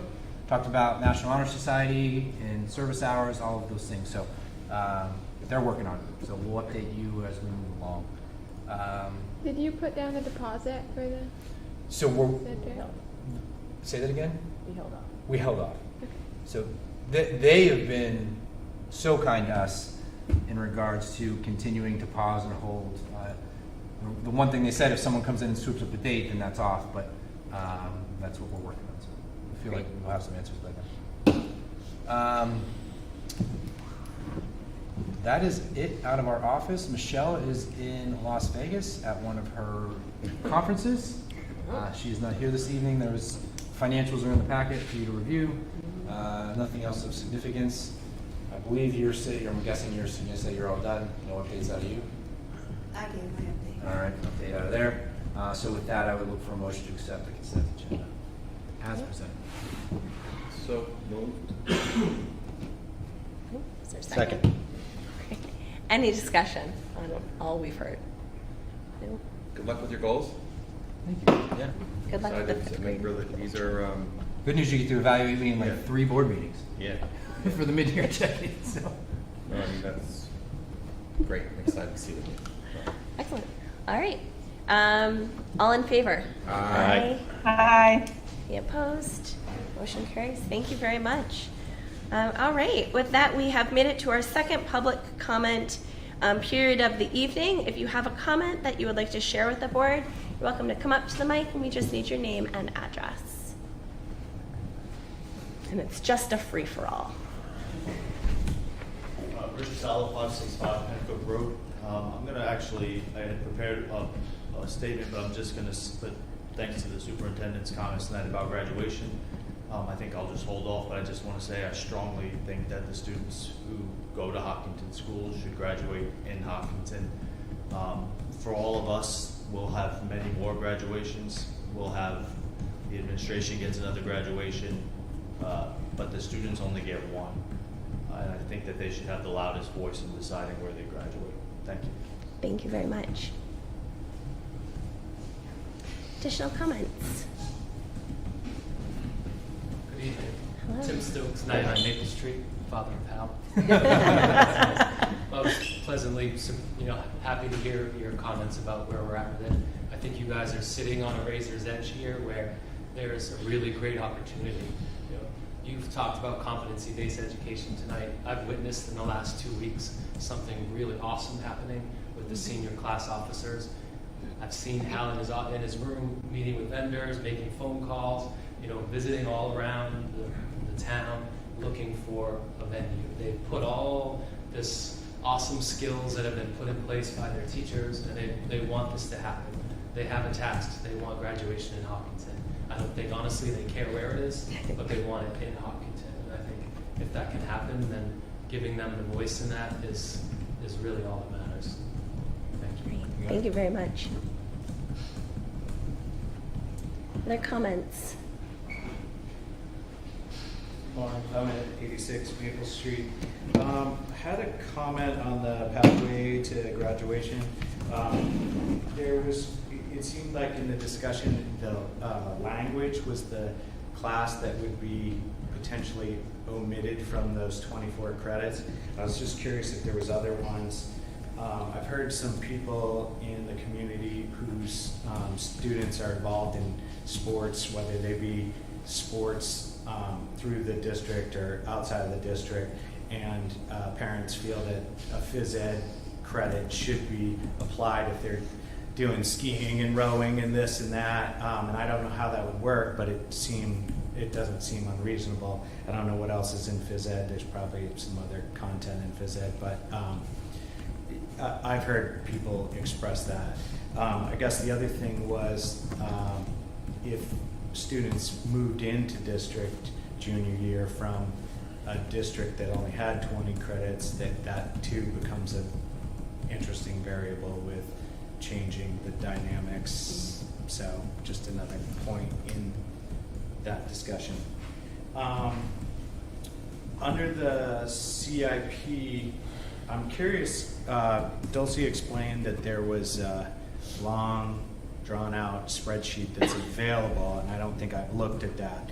But reviewing the Budget Committee's 9-14 minutes, the bond of 403,000 was directed to be spent with the CIP, and it needs to be spent 6/24, I think is the date. And I was wondering if there's any solid items. There's got to be some in mind.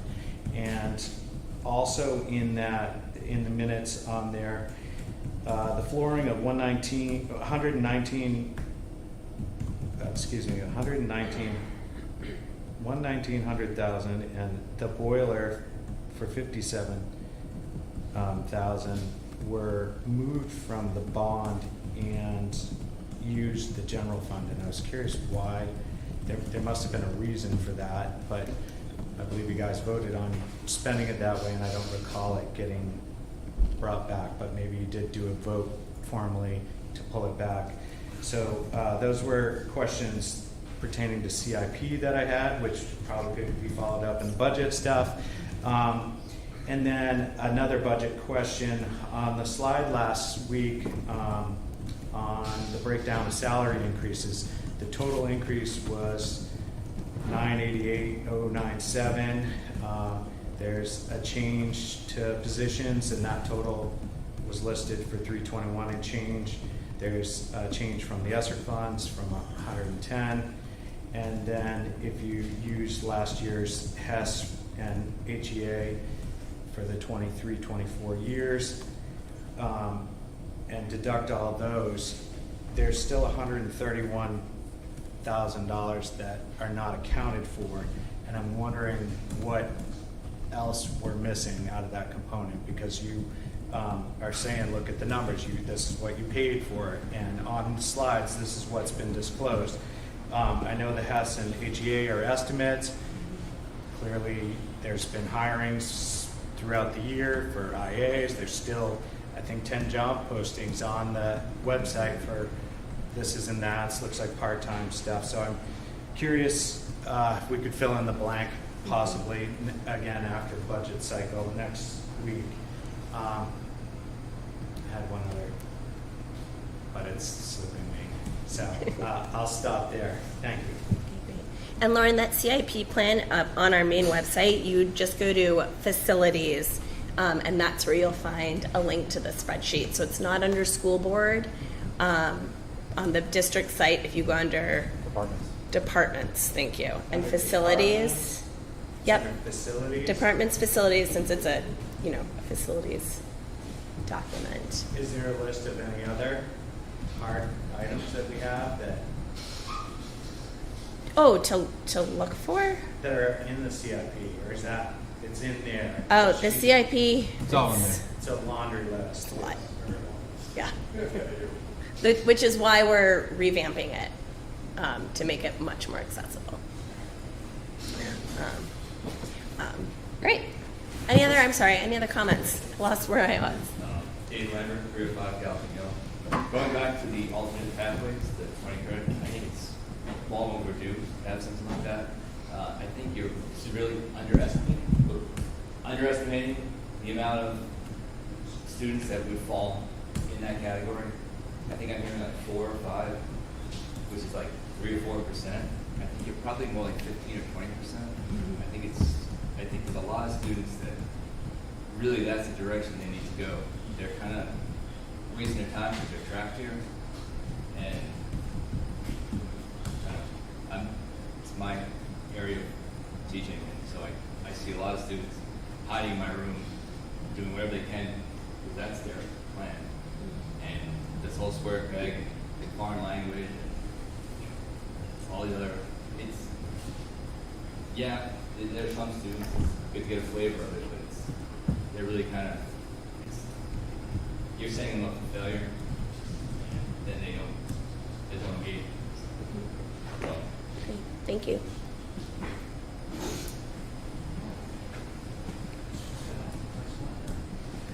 Everybody, Bob Maggio, 108 Park Ave.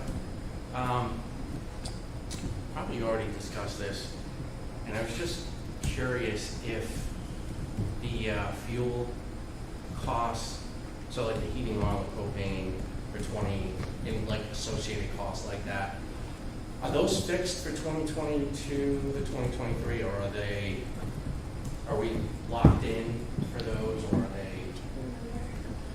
they?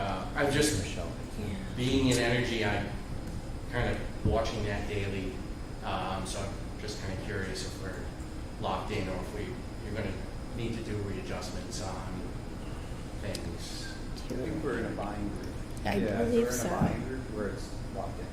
Okay. And then, which is great. And then I'm hoping, assuming that the busing, the contracts won't be affected by any major increases in that. And I'm asking because I'm in the middle of, I'm seeing contracts now come up for myself that typically I've never seen before. But vendors are coming at us, they're like, we know we agree, but here's this bill. So anyway, just curious if that's. We do pay if like diesel costs above a certain amount, then we have to pay the difference. We weren't charged for it last year, which was great, but they are holding us to it this year. So. Oh, and the pathways sound good. I obviously think the flexibility, and then I think more consideration for the trades, which seems to be like a national trend, is fantastic. Just to piggyback on Lauren's question, the first thing I was wondering as we were discussing is it because we were in this situation moving here, is that kids that do transfer, maybe not in 11th grade, but in 9th grade, you know, I don't really know how they would be impacted, but I think the flexibility for them. So I like, you know, the comments about kind of leading the pack there instead of kind of following. I don't know if that's another challenge to that. And maybe it's not really an issue. I don't know. It seems like there's a lot more people moving into town, so I don't know if that number has gone up significantly or not. But just some thoughts. Thanks. Great, thank you. Okay, any other public comments? Oh, I think we've heard from everyone. Trish, do you have one? You would make us a full card. Okay. All right. With that, then, I'm going to go ahead and close public comment for this meeting. All right, moving on to other business, old business, and committee updates. So we've already had a committee update from the Curriculum and Assessment Committee and a committee update from the Policy Committee. Other And committee CIP. update. And CIP, yes. Any other committee updates to share? I don't know if committees have had the opportunity to meet between last week and this week. Delsey's going to give an update. Our new chair of the steering committee is going to give you a good update. Sure. Yeah. So we. Is that cool? Yes. Please. So I'm collecting my thoughts. We had our first meeting of the Energy Steering Committee last week, which was awesome. We went about sort of setting up our interim goals, which I'm happy to talk through if that's interesting. Sort of setting up what our meeting cadence would be, and then basically trying to do a work back against our overarching goal of trying to have a draft energy management plan by January 15th that we've all sort of talked about. We had 2 additional students who were there just to listen and chime in. We did find our Harold Martin representative, Mrs. Bartoldas, which was great. So everyone, there was a ton of great energy. We met on either Thursday or Friday afternoon at Harold Martin, and it was really, really fun. So we're pumped. I'd say it's a very enthusiastic group of everyone who is like ready to get to work and help Jim, like be able to leverage his time as we think about sort of energy usage in our buildings and beyond. Great. Thank you. Yeah. Shiva, anything you want to add? It was great to have students there. They really were very vocal. I think Flo was very energetic to be there. And it's exciting to start. You know, we're going to have students who do a little bit of data mining, you know, with our utility bills and feedback. I think it's a lot. And Jim has a lot of experience in this, which is fantastic. It was great to go, and it was great to report back to the Environmental Action Club because they were all excited about that too. Flow and energy, is that what you said? Yeah, she had a lot of energy. She was great. She brought some people from that group too that were there. And, Well, they brought me. oh, they brought you. I can't drive. Excellent. All right. Anything else that anyone would like to talk about this evening?